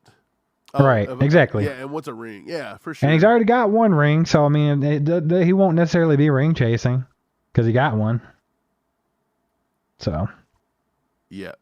Brian says, rookies do not get 8 sacks, Steve. Only the very best. Show me. Karlaftis got 8 sacks, and I guess you say he's the very best. I think Felix will be somewhere close. I don't know if he'll get to 8. He will. George did a good job. I think George actually have some faith. More than 8 last year. George, man, you can watch him progressing all throughout the year, though. It was great watching him get better and better. Right. If he would have grew his fingernails out like another half inch last year, he'd have probably got a few more sacks. They were just right out of his grasp. George's closing speed hurts him. Let's be honest. But, I mean, everything else, dude, he's it. He's the man. I think he'll go for double digits this year. I'm giving George a double digits. Right. What's up, Cole? Cole says, I don't think a trade for either one is even needed. Same. I just don't see it happening. But, you know, is what it is. I guess people can dream. Cole also says, finally a red map. You know, I found it. And if you see at the bottom, I can make it any color I want. And I chose beautiful red. That's awesome. I have to remember this one. Visitedplaces.com. I need to remember that one. Chris Wright with a 20 bomb. So he says, let's recap. Monday podcast, Tuesday pregame, Saturday night tailgate, and future Thursday Zoom call. Join, sub, like, and let's freaking go, fam. Yeah, Chris Wright, you're awesome. Thanks for the support, dude. We appreciate you. And thanks for pointing all this stuff out. Just to recap, let everybody know, we have podcasts. Any platform that you want to listen to it on, you can find us Mondays, every Monday, 6 a.m. that comes out. We also release that podcast on YouTube. And then Thursday on YouTube, we also do an exclusive YouTube podcast. The rest of the week, we do live streams on Tuesday night. And then we do the Saturday night tailgate live stream. And then the rest of it, we'll throw out some videos here and there. We try to do about 3 a week. So if you're new to the channel and you like the Kansas City Chiefs, hit that sub button. Stick around for a while. We appreciate you. Right. And thanks again, Chris. You're the man. Yeah. Watch those videos during the week. Like them, share them, comment. Yeah. Best thing to do, just to watch it. Just watching it. Just watching the video in its entirety helps us more than you'd ever imagine. Even if you're like, dude, these dudes are boring the crap out of me today. You know what? Just put your phone down and go use the bathroom. Come back 5 minutes. We'll be done. But, yeah, YouTube likes watcher attention. That's what it is. So just watching our video helps. You don't have to donate money and all that stuff. I'm telling you, just watching and liking the video helps us so much. 100%. Jay Cruz, what's going on, Jay? Says, I'm fairly new to the channel. I wish I knew you guys were here during last year's Super Bowl run. Can't believe or can't wait to go back to back this year with you guys commentary. Dude, we're going back to back. for one, so let's freaking go. And number two, we weren't live streaming yet during the playoff run, so this is going to be our first one this coming year. So it's going to be a heck of a time. It's going to be fun. So glad that you found us now. That's all that matters. Better late than never is what I like to tell everybody. So yeah, that's awesome, dude. Wait, look at this one. Sorry. Blue Devil says, I was arrested in Alabama, so put that on the board. Dude, Whoa. That's great. Did you ever receive any mail at the jail? If you did, that means you're a resident, and I can put it on the board. That's awesome. Doug says, are you guys in the store going to ever have any lids anytime soon? That would be sweet. So I'm glad you brought the store up. We do have merchandise. You can go to merch.allchiefedup.com, or if you just go to the descriptions, there'll be links, and you can also buy some stuff straight from off of YouTube right here. So make sure to check that out. We do have some hats up. For some reason, they took off our snapback hat a couple days ago. It said that there's a copyright problem. It's like that's a logo for my business that I made. You know, Steve, like what are we doing here? I put a copyright claim on you. I was like, that's my half of it. So it'll be back though. I had to fill out some paperwork to tell them they're stupid, but it'll be back. But yeah, there's some hats on there, Doug. There's a snapback. It was a dad hat, actually, the one that got pulled, so it'll be back eventually. Those are on there. There's also a beanie on there too, if you like beanies. Of course, it's getting ready to be summertime, but that's on there. So, but you guys, if you want to support the channel, that's a good way to do it too. Buy a piece of merchandise and you get something in return, and all the money goes right back into the channel, and you get to rep ACU. Right. And Julia's out here throwing shade. Never forget. You know, RTR really did not like Karlaftis. They didn't. Dude, Ryan and Dan, they could have filled a river with tears after that pick. And it took them a while throughout the season. I mean, I think they've come around now. But they were trying to make it, you know, even through week 10. Trying to justify their hatred. I told you guys, and then, you know, Dan, Ryan. They're good guys, though. They're awesome. Sherry Kubicki. I'm not saying your name right. I'm so sorry. But Sherry says, love watching you guys. We appreciate that. Glad to have you here. Glad you got in the chat. I think it's the first time I've seen you say anything. So hope you stick around. Definitely do so. Good people in the chat. Looks like we got GG Omen 08 in the house. What's going on, GG? Hope you're doing good, man. Having fun talking about the Chiefs here. Brian Parrott says, with GK and O'Menahue here, FAU simply isn't going to get the snaps to get 8 sacks like GK did. I think that you're wrong. We'll just go with that. Oh, Steve's calling out Brian. Oh, no, for real, though, I do think Felix will get 8 sacks. He does make a good point. He makes a fair good point that George and Charles Omenihu is going to take up a lot of snaps. But, man, they didn't take him in the first round because they didn't think he could plug and play. Well, I mean, the guy's going to come in. He's going to play. And if he gets out there and he's productive, guess who's going to play more? Felix. So, I mean, if he's going to get 8 sacks, he's going to get 8 sacks. I think 8 sacks is his ceiling. You think so? Yeah, I think his floor is like 4 to 5. Maybe even 3. Lewis says this is the best Chiefs channel available. We appreciate that, Lewis. We try to keep it 100 with you guys all the time, Steve, and just have fun. So you hated my take. You just said, and just walked on. I don't like your take. This guy's not liking my take. Look, Steve's going to unsubscribe from the channel and tell me I'm stupid like everybody else. Yeah, I'm going to do it. Rosenberg says, I'm rooting for a very big upgrade in the defense this year. Well, you're rooting for it, man. Because I think it's true. I think you're already seeing it. I think it's been an upgrade. I think it's going to be an upgrade. So, look, Chris Wright. It's just Brian Parrott. He's not sensitive. I can tell him he's wrong. He's wrong. Brian Parrott, you're wrong. Steve, you're mean. I'm just playing. Steve's so mean. I'm just playing. They know I'm joking around. Doug, where do I get the sweet KC bus in the top corner? I want one. Dude, I want the bus too. I have no idea. But I saw that picture when I was throwing this background together for the Saturday night tailgate, and I was like, it's got to go up there. The bus is amazing.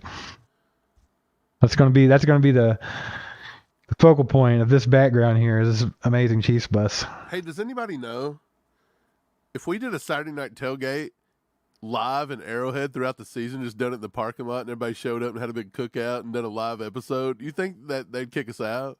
Or is that like, it's a parking lot, nobody's there? You think anybody would care? I bet we'd have to run that by the Chiefs, wouldn't we? That'd be hilarious, wouldn't it? Don't know why. I don't see why you would. It's a parking lot, guys. We're just grilling out. We're just here for the game tomorrow, early. That'd be fun. We might do that, though. That would be fun. Hilarious and fun. We definitely need to all have a get-together sometime for sure. 10 p.m. though, like it's gonna be dark and have to bring. It don't matter. We're gonna figure it out. If there's a will, there's a way.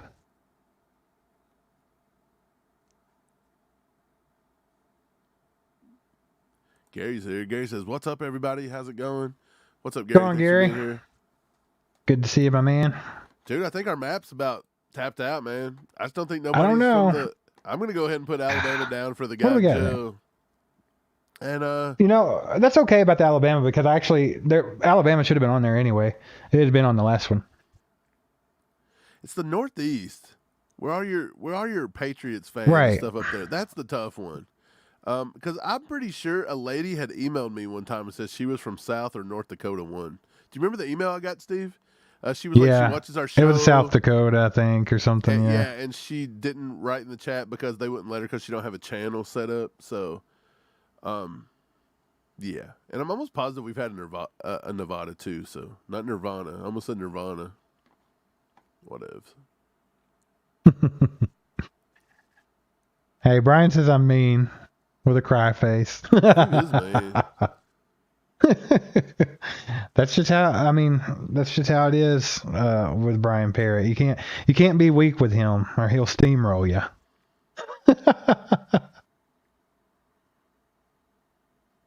See, Rosenberg says, Andy Reid is already scheming and planning. If each has his eyes on any credible players available, we are so lucky.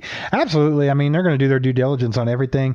Andy Reid's probably loving the fact that he's got some new toys to work with. Rashee Rice brings something different to the receiver room. You got a guy that loves jump balls now. You got a guy that plays a little more physical. Now you got Skyy Moore. It's going to be playing the slot most of the time, taking that Juju role, in my opinion. I think you'll see that. Also, Rice can do that as well. Especially with a full season with a healthy Kadarius Toney, Andy Reid could have a field day. So, yeah, exactly. Pretty pumped about it. Look at the chat we're going to throw out. Hashtag this. Where's Veta? Hashtag where's Veta? Why are you picking on Veta? What'd she ever do to you? Where's Veta at? I just want to know how her day went. She had a long week of children. What about Cobra Kai Ty, Mike? Did you ever email him? No, I haven't. Where's Ty been? I hope he's good. I'm going to message him, actually. I'm going to message him right now. You send him an email. A message from the kingdom. Do it. Tell them we're worried about him. The answer says if a Dallas and KC game happened, it would be a scary defense versus offenses, and the game could go to Dallas or KC because of Diggs and Gilmore. And if KC won, it would be Travis and Patty's show or Dallas win.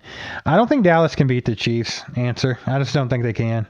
I mean, of course they can, but the chances of it are slim. I don't know. I think the Chiefs are just a better all-around team. I don't think Dak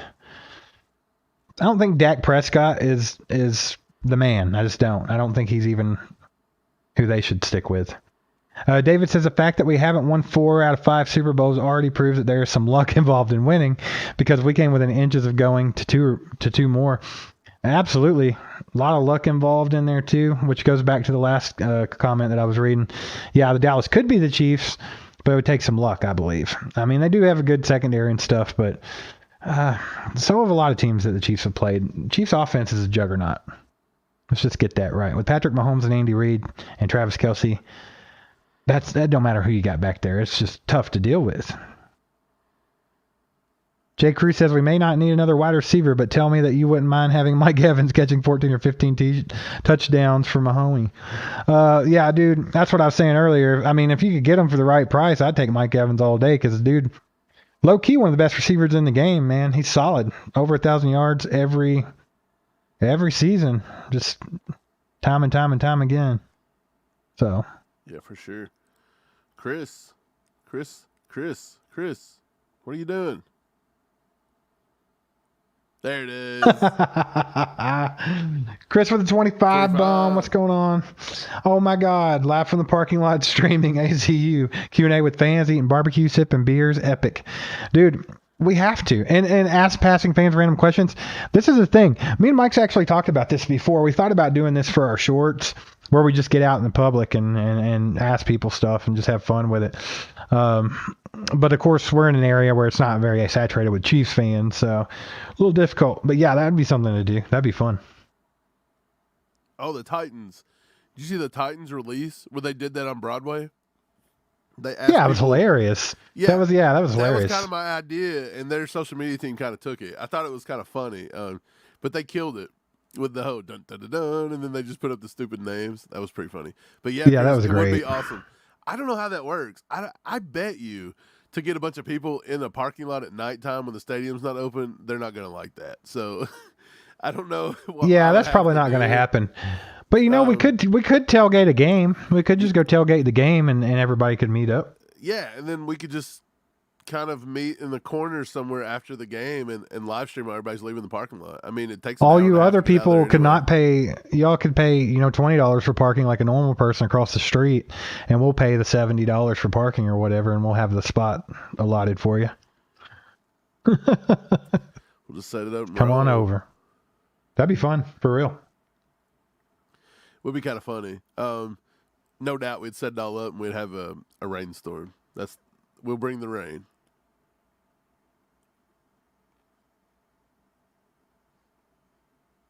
Hey, have a good one, Jay. Go eat some dinner, baby. Make it good. Go Chiefs. Trav in the house. He says, yo, I'm in and out to say, hey, Kingdom, and go Chiefs. I'll listen tomorrow when I have time. Awesome, Travis. Appreciate you, man. Hope you have a good night. Catch up when you can, man. That's all that matters. Take it easy, brother. Jack says Richie James is going to break out. 800 yards, 6 TDs. I don't know if I want to go that high on it, but it's possible. In our offense and our system, if Kadarius, did you ever think maybe Richie James was brought in to be kind of Kadarius Toney clone for when Kadarius kind of goes down? They can kind of do the same thing. Maybe. I don't know if he's as shifty, you know what I mean? But I don't think he's as shifty, but I think there's some similarities there. Here, I'm going to bring up the screen real quick. This is from Tyler Helton. It's his shirt that he got. I thought it was cool. It says, go big or go Mahomes. That's freaking awesome. Yeah, thanks for sending that, man. You guys got anything that you want us to check out, send it in our email. We'll check it. We shall check it. Doug says, hey, do you think since Nagy's the OC, do you think we'll be a little bit more of a running game to protect Patrick? Your thoughts? I don't know. I'm curious. I'm excited to see it. Yeah, a lot of people are thinking we're going to run less, as in Bieniemy was the one holding Andy accountable to run the ball more. But I'm not so sure that you can write Nagy out as not wanting to run the ball either. I mean, he ran the ball a lot when he was with Chicago. I mean, he kind of had to. Had a trash quarterback, but I don't know. I think you're going to see about the same offense. Well, I mean, you have to think. Nagy was OC back with Alex Smith. We ran the ball quite a bit back then. But, of course, it's a different quarterback. So it's a different thing. But they still got them funks where they didn't want to run the ball. I mean, look at the playoff game against Indianapolis that we were at, Mike, at Lucas Oil. Up by 28 points, like 38-10 at halftime, and you lose the game because they refused to run the ball in the second half. They could have literally kneed the ball down every play of the second half and won that game. For real. They could have won the game by just kneeling the ball down the rest of the game, and they didn't do it because Andy Reid just gets in them funks sometimes. And the sad thing about it is, I don't care who your OC is, Andy Reid trumps them. And we will do what Reid wants to do. Yep. David says, gotta go, boys. You have a great day tomorrow. You too, David. Appreciate you. Yeah, have a good one, David. Steven. Best show coast to coast. From the Bluegrass to the Red Sea. ACU, baby. Another Super Saturday Night Special. Man, I tell you, we have a pretty good time doing these, to be honest. It's good talking with you guys, especially in the off season, man. It just seems so repetitive. We talked about it earlier. Twitter is just an echo chamber of the same 5 people that Twitter will put in your feed over and over again. Dude, it's so annoying. It's so boring. YouTube kind of gets to that every once in a while. I notice I follow some different things. I'll just see the same stuff over and over again. And I'm sure we probably pop in y'all's feed so much, you're all like, God, these guys, will they ever not do something stupid? But, yeah, I mean, that's the way it is, man. Gary says, Stephen Mike Reed was absolutely smart bringing Veach in as GM. Yeah, I mean, I don't. Whose call was that, right? Yeah, like, who was that? Was that Clark? I mean, I'm sure Andy had some deal with it, but yeah, Brett Veach has been a little tiny wizard of sorts. Well, I mean, even when we had John Dorsey, Veach was still. It was revealed he was the one that was still bringing them tapes of Patrick Mahomes 2 years before that. Like, check this dude out. He's freaking amazing. So I mean, Veach is just. He's got an eye for talent, and I think he uses it to his advantage. True. John says, you think Washington will do any better this year? How about the Commanders? Yeah. With like the enemy? Skins. Even though they're not. The Redskins. We actually lost. There's actually people that like drilled us during the season because we were like, hey, man. Have we made fun of the Washington football team? Yeah, we were like. Yeah. Well, that, and then like we were just like, dude, we like the Redskins. Like, why'd they change? I mean, I get why they changed it and this and that and whatever, but we were like, yeah, we just kind of like, the name skin, like the Redskins. And dude, some people were like, you guys are horrible people. They were like drilling us and disliking our stuff, reporting. And that's the same people that pull the crap on the Chiefs, so yeah, I have no time for it. Is Washington going to be better? Yeah, I think so. I think EB will do some decent things there, and they're improving. They're getting a little better roster. I think Ron Rivera's a decent coach too. You guys are going to be fine, I think. Maddie, Steve, he says, yeah, that was me in a hoodie. I was the first person on planet Earth to have an ACU hoodie. Yeah, I thought so. Yeah, we haven't sent some pictures. It was cool. That's pretty funny, man. Stephen Mike is Kentucky people Bengals fans. Yes. Yeah, they're bandwagoners. I mean, Lexington, Kentucky. Lexington, Kentucky, and Cincinnati are right beside each other. It's like, what, a 50, 60-mile drive, something like that. So it's very, very close. And then, of course, I mean, Cincinnati's basically northern Kentucky is all it is. It's right there. It's literally Covington, Kentucky, Newport, Kentucky. Towards where we grew up, which is kind of central Kentucky and down towards Bowling Green, a lot of Titans fans down there because Bowling Green's only an hour from Nashville. So you do have a lot of Titans fans. I tell you what, there's also a lot of Colts fans too. Right. Towards Louisville, you'll have that because Louisville is an hour from Indy. Bowling Green is an hour from Nashville, and then Lexington's about 45 minutes to an hour from Cincy. So you're right there. There was a lot of Rams fans when the Rams were in. Yeah. That's kind of why I was like, I thought there might be some Chief fans kind of carry over from the Ram days, maybe some of the Rams fans, But, I don't know. You see a lot of – I will tell you this. In Kentucky now, since the Chiefs have won Super Bowls, I've seen so much more Chiefs merchandise. Like, I see a lot more Chiefs fans now than I used to. It used to be like a rarity, and now you'll see it from time to time. Dude, I actually saw a guy yesterday walking down the street. Where was it? I was on 4th Street. We were at the Louisville Palace watching a concert over there, Steve, and I was going to the parking garage, and there's a guy walking up the parking garage with a Chief hat on. And I just said, how about them Chiefs? And then you heard it echo through the entire thing, and then I heard the one guy say, yeah. Everybody in there thought we were stupid, but you can always tell if they're a Chiefs fan, like a legit Chiefs fan, or like a newer bandwagon fan, which I'm fine with. I'm not that person that gets mad at people for bandwagon. If they decide they want to be a Chiefs fan, welcome. Let's do this thing. But either way, all you have to do is just Chiefs. If you don't get it back or they look at you funny, Yeah. Brian Parrott says Washington's going to be playing angry. Why are they so angry? Because I told them Felix Anudike-Uzomah was going to get 8 sacks, and they didn't draft him. Hey, Chris just threw out another sub actually, and I'm watching it, so we could get the membership. The membership. They actually threw up something for me and said, Next time you could be the lucky recipient of all chiefed up gift memberships, and then right below it's a little blue thing that said allow gifts. And when I click that, it allows me to allow them. So maybe they're working on it. Stephen Bill was gifted a membership from Chris Wright. Right, so maybe we're starting to get through to these clowns over here at YouTube. They're starting to figure it out. I bet if you keep calling them clowns, they'll keep doing exactly what you tell them to do, Mike. Clowns. Everybody's talking about Jim Brown in the chat. Jim Brown was awesome at football. He was a good dude outside of football too. A lot of, he was big outside the game as well. Did a lot. Cleveland, best player in Cleveland history by far. He was awesome. We actually threw up a thing. He was drafted number 6 overall. And I want to say it was 56, 57, 58, whatever that draft was, not for sure.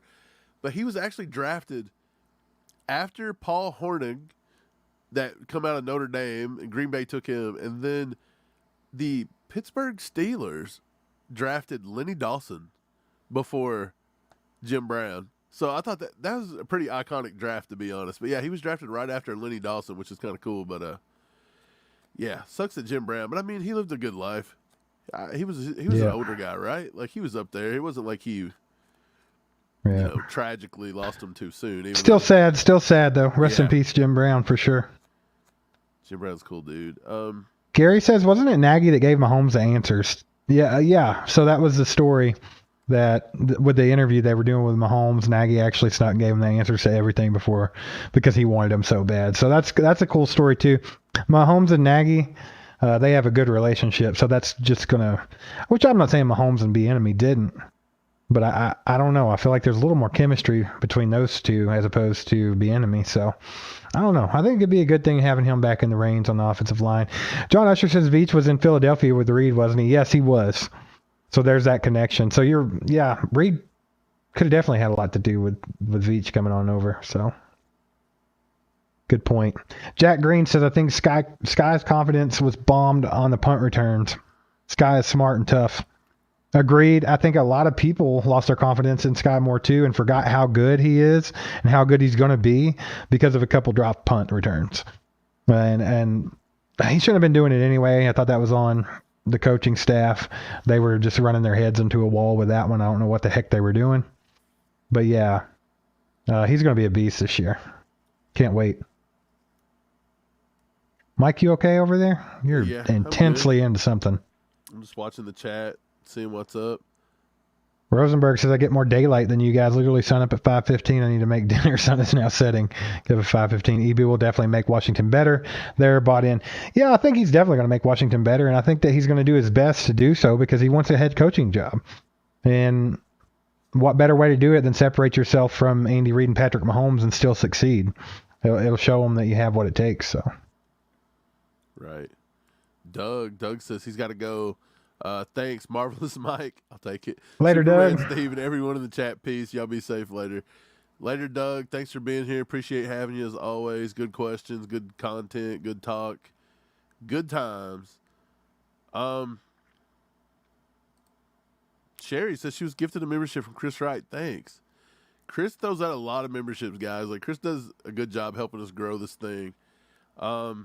Yeah, absolutely. So be sure and thank him. This dude does a lot for us, to be honest. He's a man. The legend himself. Oh, speaking of, I actually threw out an email to Cobra Kai Ty. I was like, hey, buddy, you good? Like, we haven't seen you in a little while. Like, just checking in on you. So we'll see what he says. If I get an update, I'll let you know. But, yeah, haven't really seen him in a while, have we? It's been a couple weeks. Yeah, he disappeared after he said he was sick. That's why we were like, hey, you need to check on him to make sure everything's good, man. Oh, show. John says, I'm looking for the Chiefs to start looking next year for tight ends. Man, a lot of people thought that this year. Brian Parrott was all in on Dalton Kincaid, and of course Buffalo got him. Last year would have been a good time. I was big on Greg Dulcich. He proved to be good. Trey McBride's probably going to end up being really good. So they've had their opportunities, but I really do think they're leaning on Noah Gray a little bit. I think they like Noah Gray, and I don't know if they will next year. Let's just be honest. We've kind of thought it for the last 2 years, so who knows? Yeah, I think they like Noah Gray a lot more than people think they do. I think they're going to look and see how Jody does this year, Can Jody get through a full season? And I'm not for sure if we still have like Bushman and all them on the roster or not. I'll have to take a look at that one. Let me take a look. I got it right here. I'll just scroll through it really quick. Pretty sure he is. Let's see who they got on the roster as tight ends. Blake Bell, obviously. Kendall Blanton. I didn't know Kendall Blanton was 6'6", 262 out of Missouri. That's a big boy. Huge. Matt Bushman's still on the roster. That's who I was thinking. Right. So it's Bushman. Okay, and then of course they got Jody Fortson, Noah Gray, Travis Kelce, obviously. Yeah, that's it on tight ends. I don't know, man. You never know when they're going to try to pull a trigger on like a really good one. When they think they got somebody that can somewhat do what Kelce does, I think they'll do it. But they had their opportunity this year if they wanted to go after Dalton Kincaid because he's pretty close. He's basically a receiver. So, do you think obviously, Buffalo? You think Buffalo just took Dalton Kincaid just to try to get one back on us for Trent McDuffie last year? I mean, Brian Parrott's been on that one since day one. He swears that Buffalo snaked him from us. So, I don't know. We'll never know. Just The world will never ruin know. Our hometown party that we were going to try to pull? It's possible. Maybe. Lewis says my mom was a major Chiefs fan. And I grew up in the 80s watching the Chiefs with my mom. That's freaking awesome, Lewis. Our dad, probably biggest Chiefs fan in the world. Let's just be honest here. He's he, eat, sleep, and breathe Chiefs, man. And that was our childhood. I remember him and Mike just laying around listening to good old Mitch because, I mean, you couldn't really watch him on TV around here, so you had to just listen to the radio or get on the internet and listen to it, whatever you could do. So that's cool. Memories like that are awesome. So glad you shared that. Right. I like this question from Brenda. She says, what kind of stats do you see for Mahomes this year if the with the wide receiver lineup we have? I don't think Mahomes is going to have any step back. I just don't. 5,000. Me and Steve called pretty much spot on. Very, very close. Very nobody close. gives us any credit for it, obviously. But yeah, before last season, we come out with a little prediction, and there was a video. It was actually we were celebrating getting to 1,000 subs. Steve said he'd have over 5,000 yards passing, and everybody said it was crazy. And I called his exact touchdown total with rushing. I think I was like one off, and it was a rushing touchdown. But I think we pretty much nailed the stats, though, almost to the yard. Yeah. I have no idea how he did it, but somehow it happened. What do you think he does this year, though? I do think that Mahomes. I think that, let's say, a floor for Mahomes this year, I would say would be like 4,900 yards and 45 touchdowns or something like that. I think that's his floor. His floor is 45 touchdowns? Yeah. I mean, barring something crazy going on, God forbid. But, I mean, if he plays a full another healthy season, yeah, for sure. Well, I'm under the impression that we may rely on Pacheco a lot more in the end zone. Maybe they think if they can rely on Pacheco more in the red zone that Andy Reid's never going to that career a little bit. Dude, I'm telling you, even if they have faith in Isaiah Pacheco, if we're fourth and goal, Andy Reid's pulling out all the stops. That's all there is to it. There's going to be some passing going on. Right. Chris Wright with $8, and he says, Steve, throw up a poll for the first 8 games. Are we going to go 7-1 or 6-2? I like it. Appreciate you, Chris Wright. You're the man. Steve will throw that poll up. That'll be kind of fun. I don't know how many times we can talk about how you're a legend, but we'll do it anyway, and I'll get this poll going. And then I'll go ahead and answer Gary. He says, why does the mainstream sports media dislike the Chiefs so much? We're Flower State. That's what it is. Man, that's always been a thing, right? We're not an East Coast team. We're not a big market. They don't make as much money off of us. Let's just be honest. They don't. They make more money now than Mahomes because Mahomes has touched that younger generation. All the kids want to be Mahomes now, and so they've embraced it a little bit. But if we would have somehow kept winning with Alex Smith, we just released that short yesterday about how they were screwing us over in the playoffs every chance they could get. Now, don't get me wrong. Man. Alex Smith could choke with the best of them. He was a choker, and Andy could call some stupid plays. But if we could have won some Super Bowls there if just a few things go right, and I believe that had a lot bigger fit without, a quarterback that, what they They had some very bad luck. Let's just put it that way. I honestly think, probably the year that, if you all watched our short, it was about Derek Johnson smashing Mariota, and they called the sack fumble forward progress and gave them the ball back. And then, of course, the pass to himself by Mariota, and a lot of dumb stuff happened for them to win that game 22-21. I think the Chiefs had a chance to win the Super Bowl that year. And then also the year that they had the 2-point conversion at the end of regulation to tie the game against Pittsburgh, and they called the holding on Eric Fisher. I think that was another year we could have had a run at it. So I do believe that they could have won a Super Bowl with Alex Smith and Andy Reid. I do. But obviously Mahomes put you over that hump and made it without question. But right. Maddie says, what do you guys think the ceiling is for Rashee Rice? The ceiling. Man, being a rookie wide receiver with Andy Reid, I'm going to say his ceiling is... I'm going to say 800 yards and 5 I was going to say 8. I like it. I'll agree. Somewhere in that range. I mean, it's not perfect. It's not perfect. It'll be somewhere around that. Agreed. Floor, I would say probably like 400 yards and 2 touchdowns. I think you'll at least see 2 touchdowns. Yeah, well, you got to think Skyy Moore didn't even get a touchdown until the freaking Super Bowl. Right. So, and let's be honest here. Rashee Rice, they're totally different, so it's hard to compare the two, but Rashee Rice is not a better wide receiver than Skyy Moore. So, I mean, I expect similar things. Just because Andy don't really put a whole lot of workload on them rookie receivers. He's never has.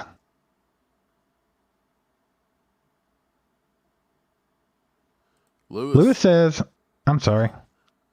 Go ahead. I was bringing it up. Go ahead. Lewis says, we lost my mom 11 years ago, so she didn't get to see any of the Super Bowl wins. Every time the Chiefs played, you stay out of in front of the TV.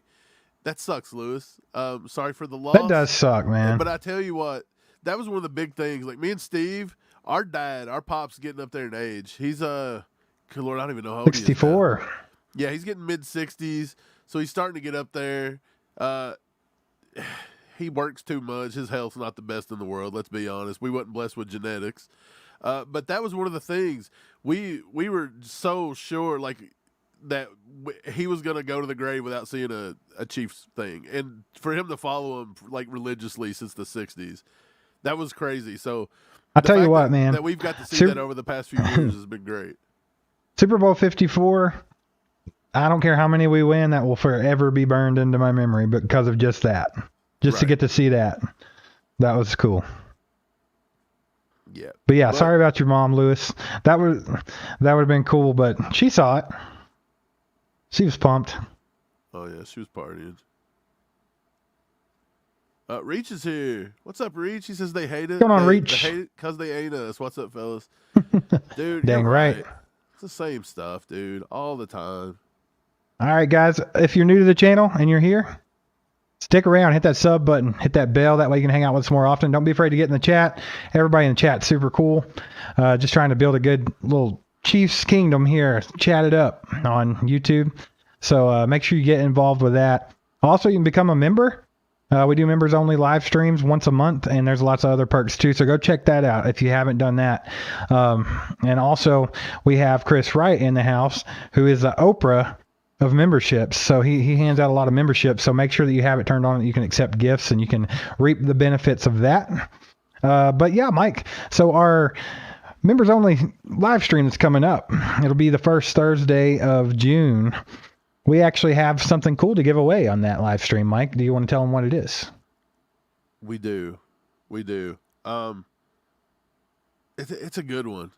Do you have the image on? No. You want to bring that up? I threw it up on Mega. You can bring that up if you want really quick before I announce it. And we'll do it that way. I'm going to throw out. It ain't even going to let me do it. Let me see if it'll let me do this really quick. Mike, are you okay? I was trying to throw out some memberships. For people, and it took it off my thing. It says I can only do a super chat. I don't know what's going on. But anyways, I'm about to throw out some memberships because why? We're getting ready to do a members-only chat. We're going to go ahead and give our giveaway. It is a jersey. It is a signed jersey from a Chiefs player that everyone knows and loves. I'm going to be dead honest. You guys want to take a guess in the chat who the jersey is signed by? Let us know in the chat who you guys think the jersey is signed by. Best guesses, and we'll reveal it as soon as Steve gets it up here in a few seconds. But I got it ready to roll, man. So y'all better get them guesses in. Get them guesses in. It is an autographed Chiefs jersey, and comes with the certificate of authenticity. Everything is on it. It is 1,000% legit. We're going to give it away. But, yeah, get those guesses in. Get those guesses Cato in the house. You definitely want to be a member for this. Good to see you, Cato. He says, what's up, guys? I'm just now getting off work, and I just caught you guys in the nick of time. But I would like to say we almost went to the Super Bowl and had a chance to win it when we had Montana. That's true as well. Another missed opportunity there. But hope you're having a good night, man. Glad you're off work. Good to see you. Glad you stopped by. Time to chill, not worry about that work stuff. But yeah, I'm going to go ahead. Let's see what we got in the chat here. We got a Pacheco, Bolton, Jamal Charles, Kennard, Jones, Noah. Man, these are some good guesses. These are good guesses. But no one's hit it yet.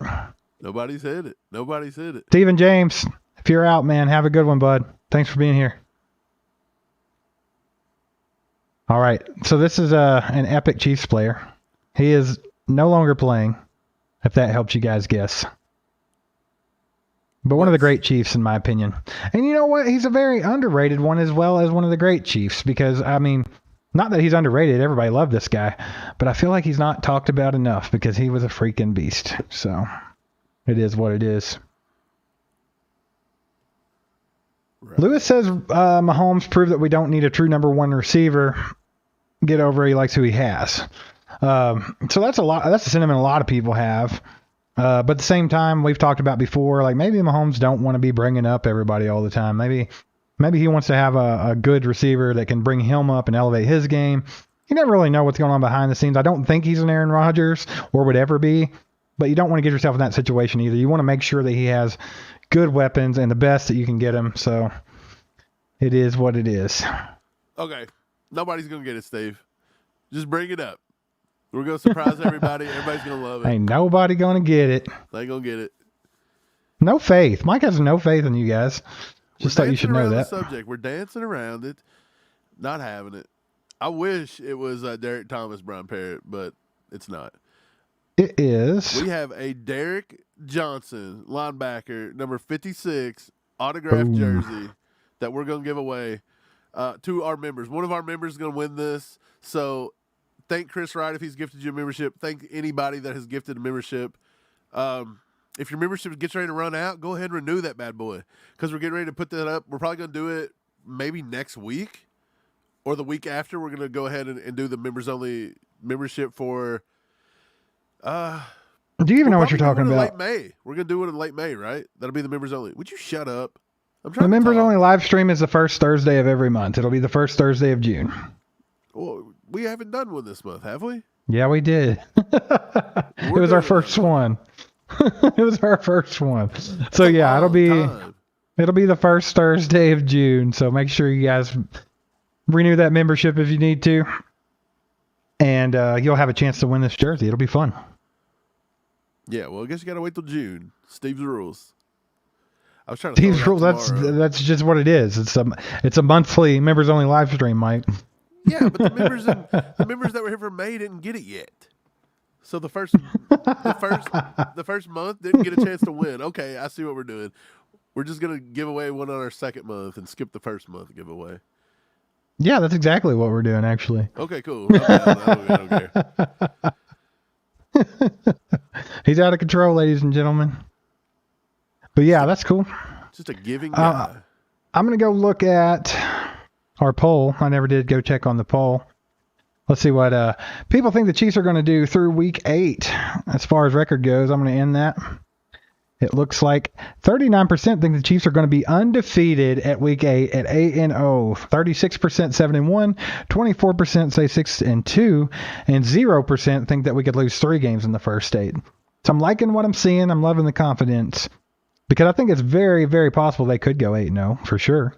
But it's also very possible they could drop a game, have a dud game like they did against the Colts last season. So That's how that poll ended, Mike. Any surprises there? No. Chief fans are pretty confident. What was the lowest one? 0 people said we'd have 3 losses. So, right. Nobody thinks we're starting off any worse than 5-3, or actually, nobody thinks we're starting any worse than 6-2. Brian Parrott wants to know what size that jersey is because he wants to wear the signed Derek Thomas jersey. I don't know. I said Derek Thomas. Derek Johnson. Sorry, we don't have the signed Derek Thomas jersey. Right. That would be on Mike's wall.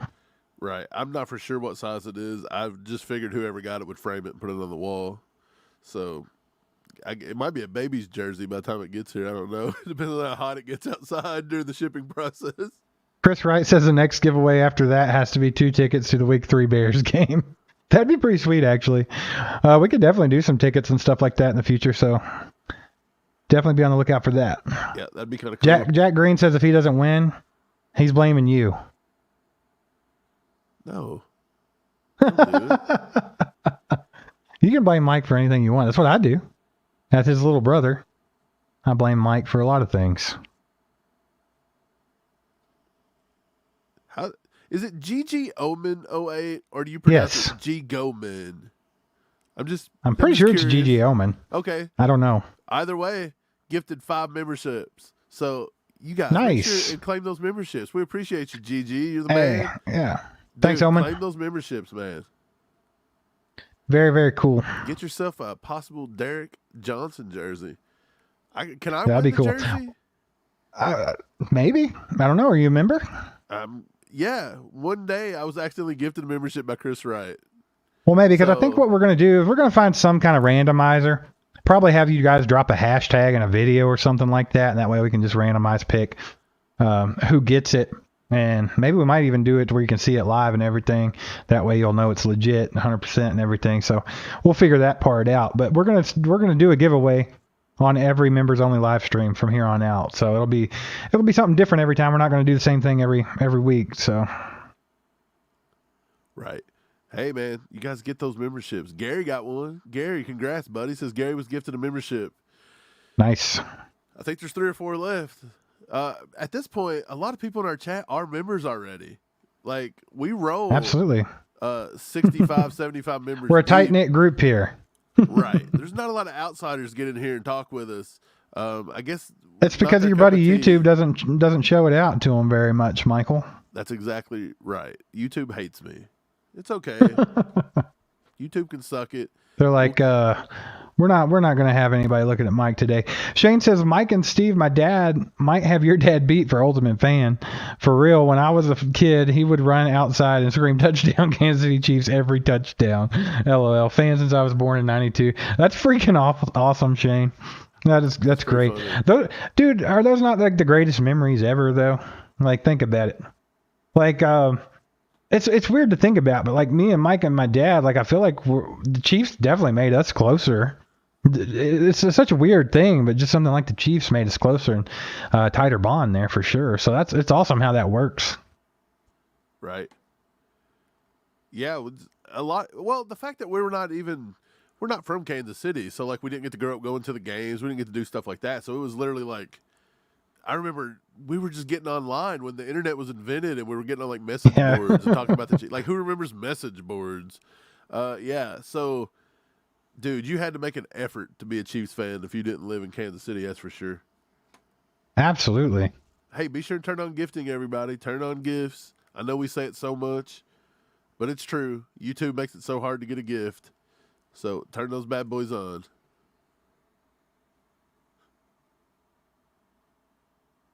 All right, I'm going to try to get our Discord invite link. That way, I'll go ahead and post that in the comments. If you guys are into Discord, we got a members-only Discord. So if you're a member, you can get on there. It'll be a place for you guys to hang out and chat. Talk about whatever you want, whenever you want. 24/7 be a good way to get in touch with us as well. So let me get that going in the chat, Mike, and you can keep going with the chat. Okay, for sure. Nikki says, my dad liked watching the Chiefs, but he was one of those it's all fixed kind of people. You know, when you grow up watching the Chiefs and you see all the crap we've went through in life, you do start to believe that the league's out to get us. Like, I mean, just look at the Derek Johnson jersey we're giving away. Like I said, we just put out the short where he sacks, strip sack of Mariota and just pretty much rips them in half, and they're going to make up some kind of forward progress fake penalty, and it looks like they're always out to get us, so who knows. Yeah, I don't blame him. Actually, that just means he loves the Chiefs to the point where he just thinks the whole world's fixed against them. The answer says, have you guys ever been to a playoff game? Yeah. Yes, we have. We went the last one we went to.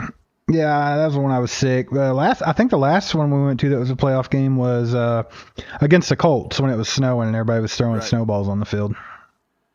That was a fun one. Before the game, Steve threw a snowball halfway across the parking lot and hit some dude on live TV. Right in the back. Right in the back. I kind of felt bad after I did it, but everybody was like, there's no way you can hit that guy. I'm like, yeah, I can. Like, it was just one of them things. Like, I just have to do it because you said I couldn't do it. I'm sorry. Sorry, guy that I hit with a snowball. If you're watching, that was me. I apologize. Everybody be quiet for a second. Can you hear me? Chris Wright with a 100 bomb. Chris Wright with a 100 bomb. That's a nuke. He says, last bomb of the night. That's a nuke, Chris. We keep it 100 here. Join, like, sub, merch, and comment. This is the best close-knit Chiefs fans chat you're going to find. allchiefed@gmail.com. Let's effing go, fam. Chris, we appreciate you. Freaking go, Chris. You're the man. Dude, for real, man. Chris does so much for us, for real. Like, he really is a big reason we're growing. He gives memberships, does everything. This guy's awesome. He's legend. We'll probably have to put him on a T-shirt or something at this point, at the rate we're going. Might have to. Yeah, pretty awesome, dude. We appreciate you. And, yeah, man. Yeah, you're amazing, man. Everybody tell Chris how cool he is in the chat. Jack, with $2, super sticker. Appreciate you too, Jack. Jack also. Thanks, Jack. He throws out tons of money. He does stuff. Jack's also a guy that's been here forever. Love Jack. Love all you guys. Like, you don't always have to just give or whatever. Like, we see you. We appreciate you. Again, just hitting the like button and sharing it with your friends and just watching the video. Believe me, I'm telling you that just watching a video from front to back is so helpful to our channel. So, yeah, we definitely appreciate it for real. There's still everything. Still some memberships out there. Still some gifteds out there. So if you are not a member yet, click that gift at the top. Turn on those members, that membership gifting, and get yourself a membership so you have a chance to get that Derek Thomas jersey coming up first Thursday in June. It's going to be awesome. Absolutely. Chris says turn on gifting. Turn on that gifting for sure. With the Discord thing, I'm actually going to put that link out on a members only community posts. That way you guys can go to it. You don't have to search for it in the chat and all that. I'm just going to make a community post. If that's something that you guys want to do, make sure that you guys be on the lookout for that. That way you can go join that Discord and you can talk it up over there. That'll be awesome for the members. So definitely be doing that. Yeah. Kato, you turned it on and you were gifted a membership. You are a member, sir. Nice. It's got the little KC by your name. You were gifted. I think you got one of the ones that GG Omen threw out. I'm pretty sure. So, yeah. GG Omen. There's a few out there left. I'm not for sure how many. It don't really say, but. Lewis says Chris Wright is a true legend, and that is 100% correct. The legend himself. Yeah, Chris is crazy. Like, dude, one of these days we're all getting out to a Chiefs game. And we're all going to hang. Brian threw out the point. He was like, if we can't get to do a tailgate, in the parking lot, which is probably impossible, we'll just rent up a back room somewhere and go eat barbecue and have fun, talk together. We'll definitely do something like that. Heck yeah. Yeah. It'll just be kind of like I don't know. It's like a free thing. If you show up, you show up. I'm not going to charge you anything or nothing. So. Absolutely. Hey, take it easy, Blue Eye Devil. Have a good one. Lewis said, I still have my dad, and he's a Chiefs fan. He is just like my mom. Poor old man is deaf and still gets excited for the Chiefs. Heck yeah, man. That is awesome. I mean, at least you don't have to hear us like crying and whining all the time, I guess. That's great. Man, so good time. Good tailgate here. We appreciate you guys. It's been a good Saturday night chat, man. We love hanging out with you guys. I know Mike said it, but I just wanted to reiterate that. It's always fun to get on here and hang out. Something we always look forward to, for sure. Cato says, hey, your guys' next prize should be a Chiefs home game with you two. We get a chance to toss a couple beers back and watch our favorite team. That would be sweet, actually.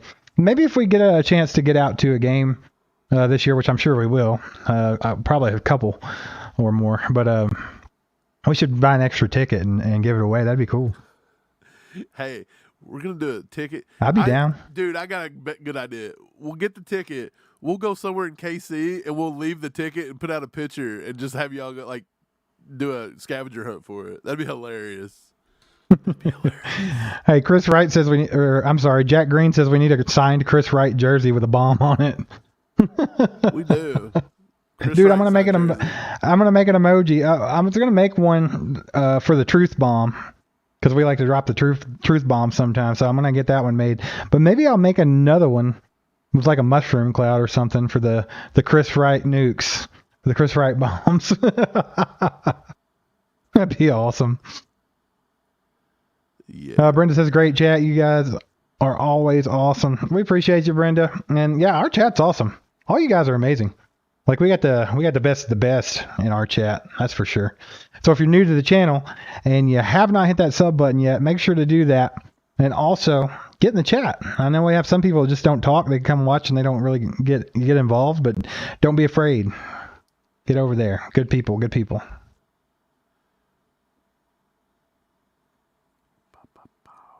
Gary says, Steve and Mike, where do you see the Chiefs' weakness will be on this year's team? That's a very good question, Gary. It's a great question, Gary. You know what? I think one thing I do think is I think we don't have a whole lot of them, and that's a good thing. Right. I think we're okay. I think we're going to get better stopping the run. I think our pass rush can still be a little bit weak. That's still a possibility. It just depends on maybe. how Menahue's going to come in. They're young. They're young, right? And you got a Menahu coming off of his best season yet. But I mean, this could be his breakout year, right? But I don't think there's anybody. We don't have that proven pass rusher. The most proven pass rusher we got, so Menahu and George Karlaftis. Think about it.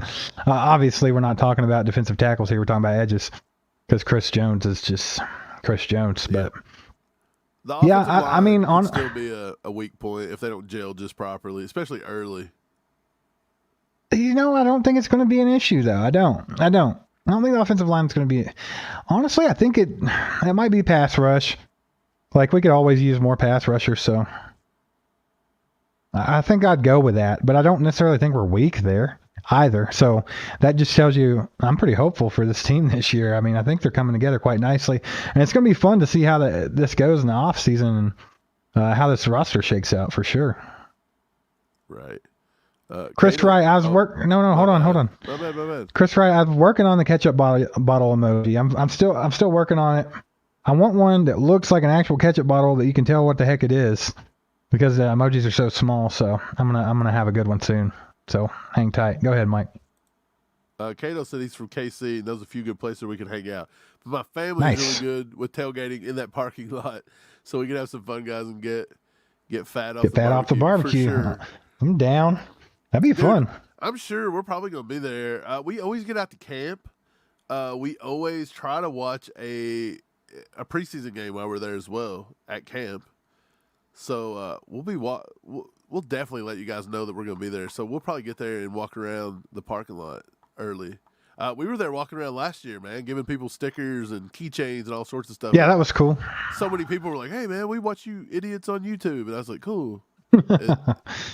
Yeah. Yeah, I'll never forget that one group of guys. They were just like, they were older guys, and they were just like, "Dude, we watch you guys on YouTube." They're like, "Get over here," and we had to go say hi to everybody they knew because they were so happy about it. That was funny. Right. Yeah, it's pretty crazy, but yeah, we'll probably do that for sure. We're gonna figure out some stuff. It's only gonna get bigger and better, and yeah, we'll be in KC a few times this year, more than likely. Absolutely, it's gonna be fun.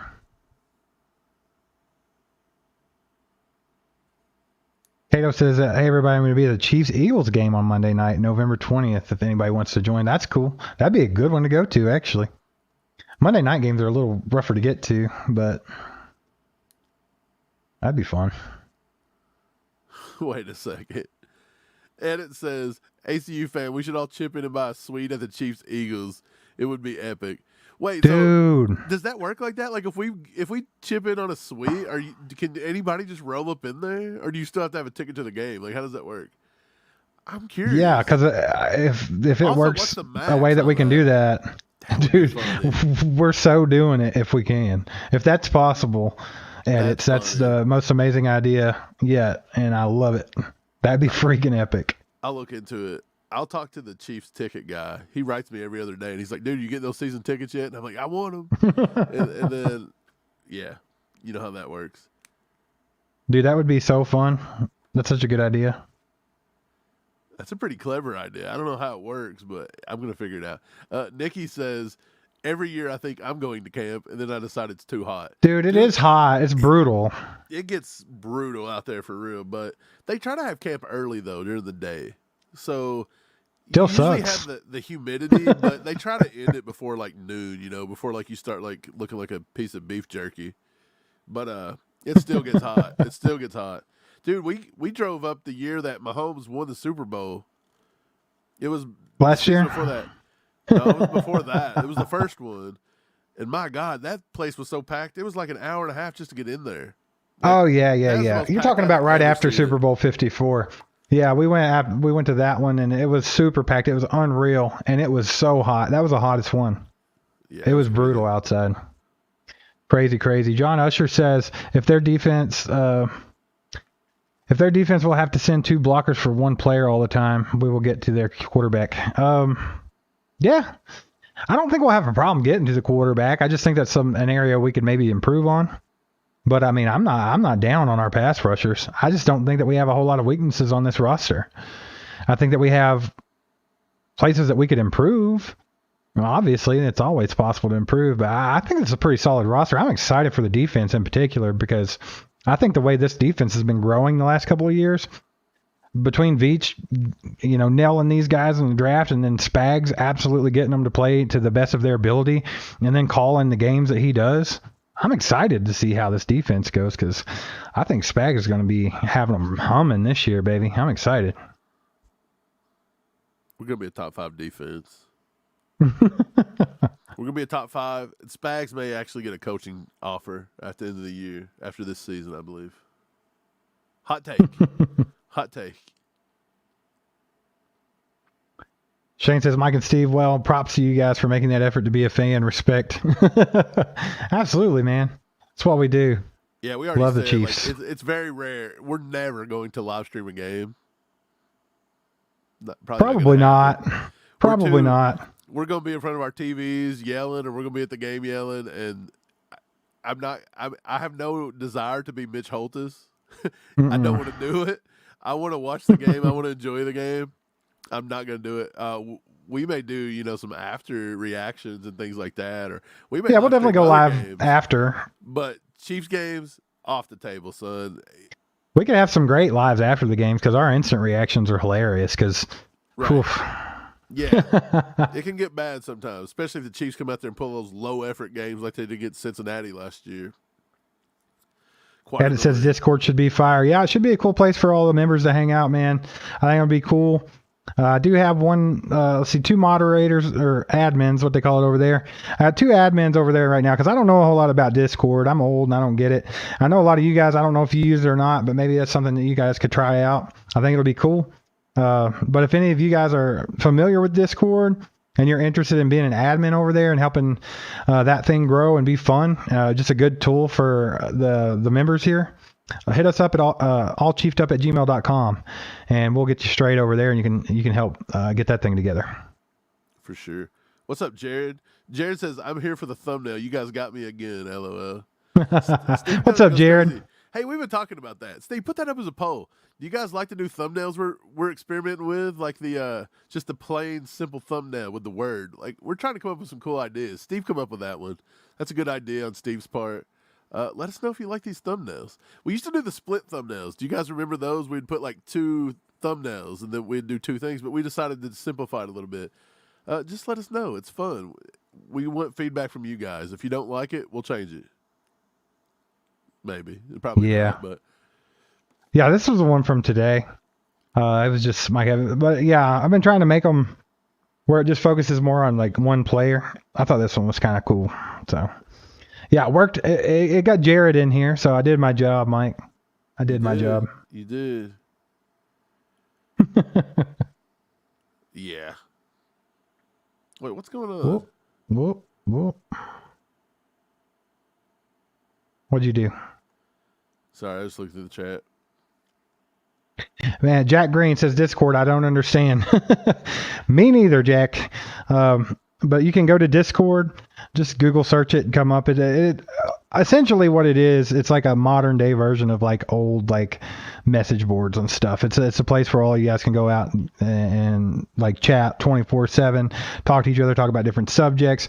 It'll also pull in, there's like bots on there that'll pull in everything that we release on YouTube and put them in a forum there for you guys to see when everything comes out and stuff like that. So some of you guys that don't use Discord, maybe you can get together with some of the guys that do and figure that thing out, man.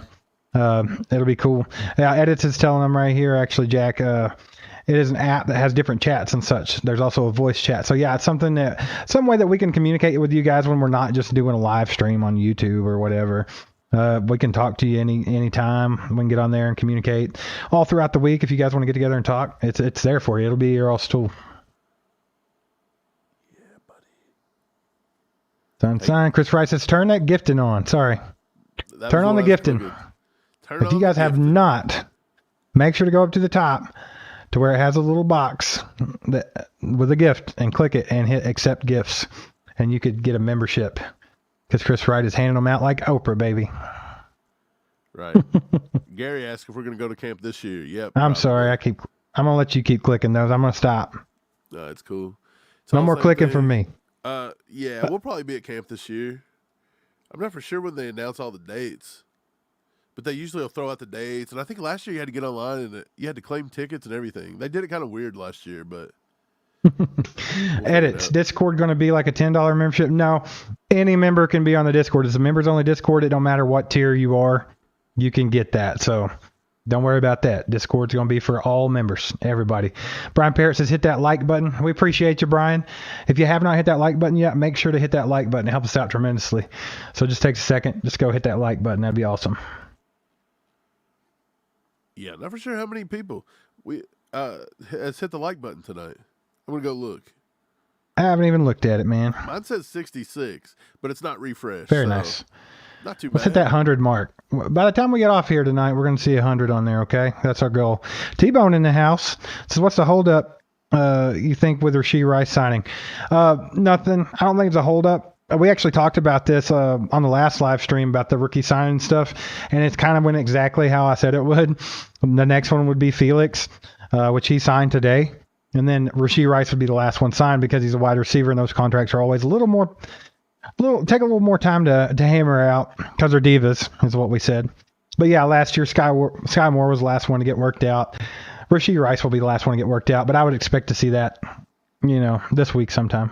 Yeah, we actually said Felix would sign within a few days, and then he signed. I think we actually called the number. We said about $11 million. It's not right. Yeah. You just kind of got to look back. Yeah.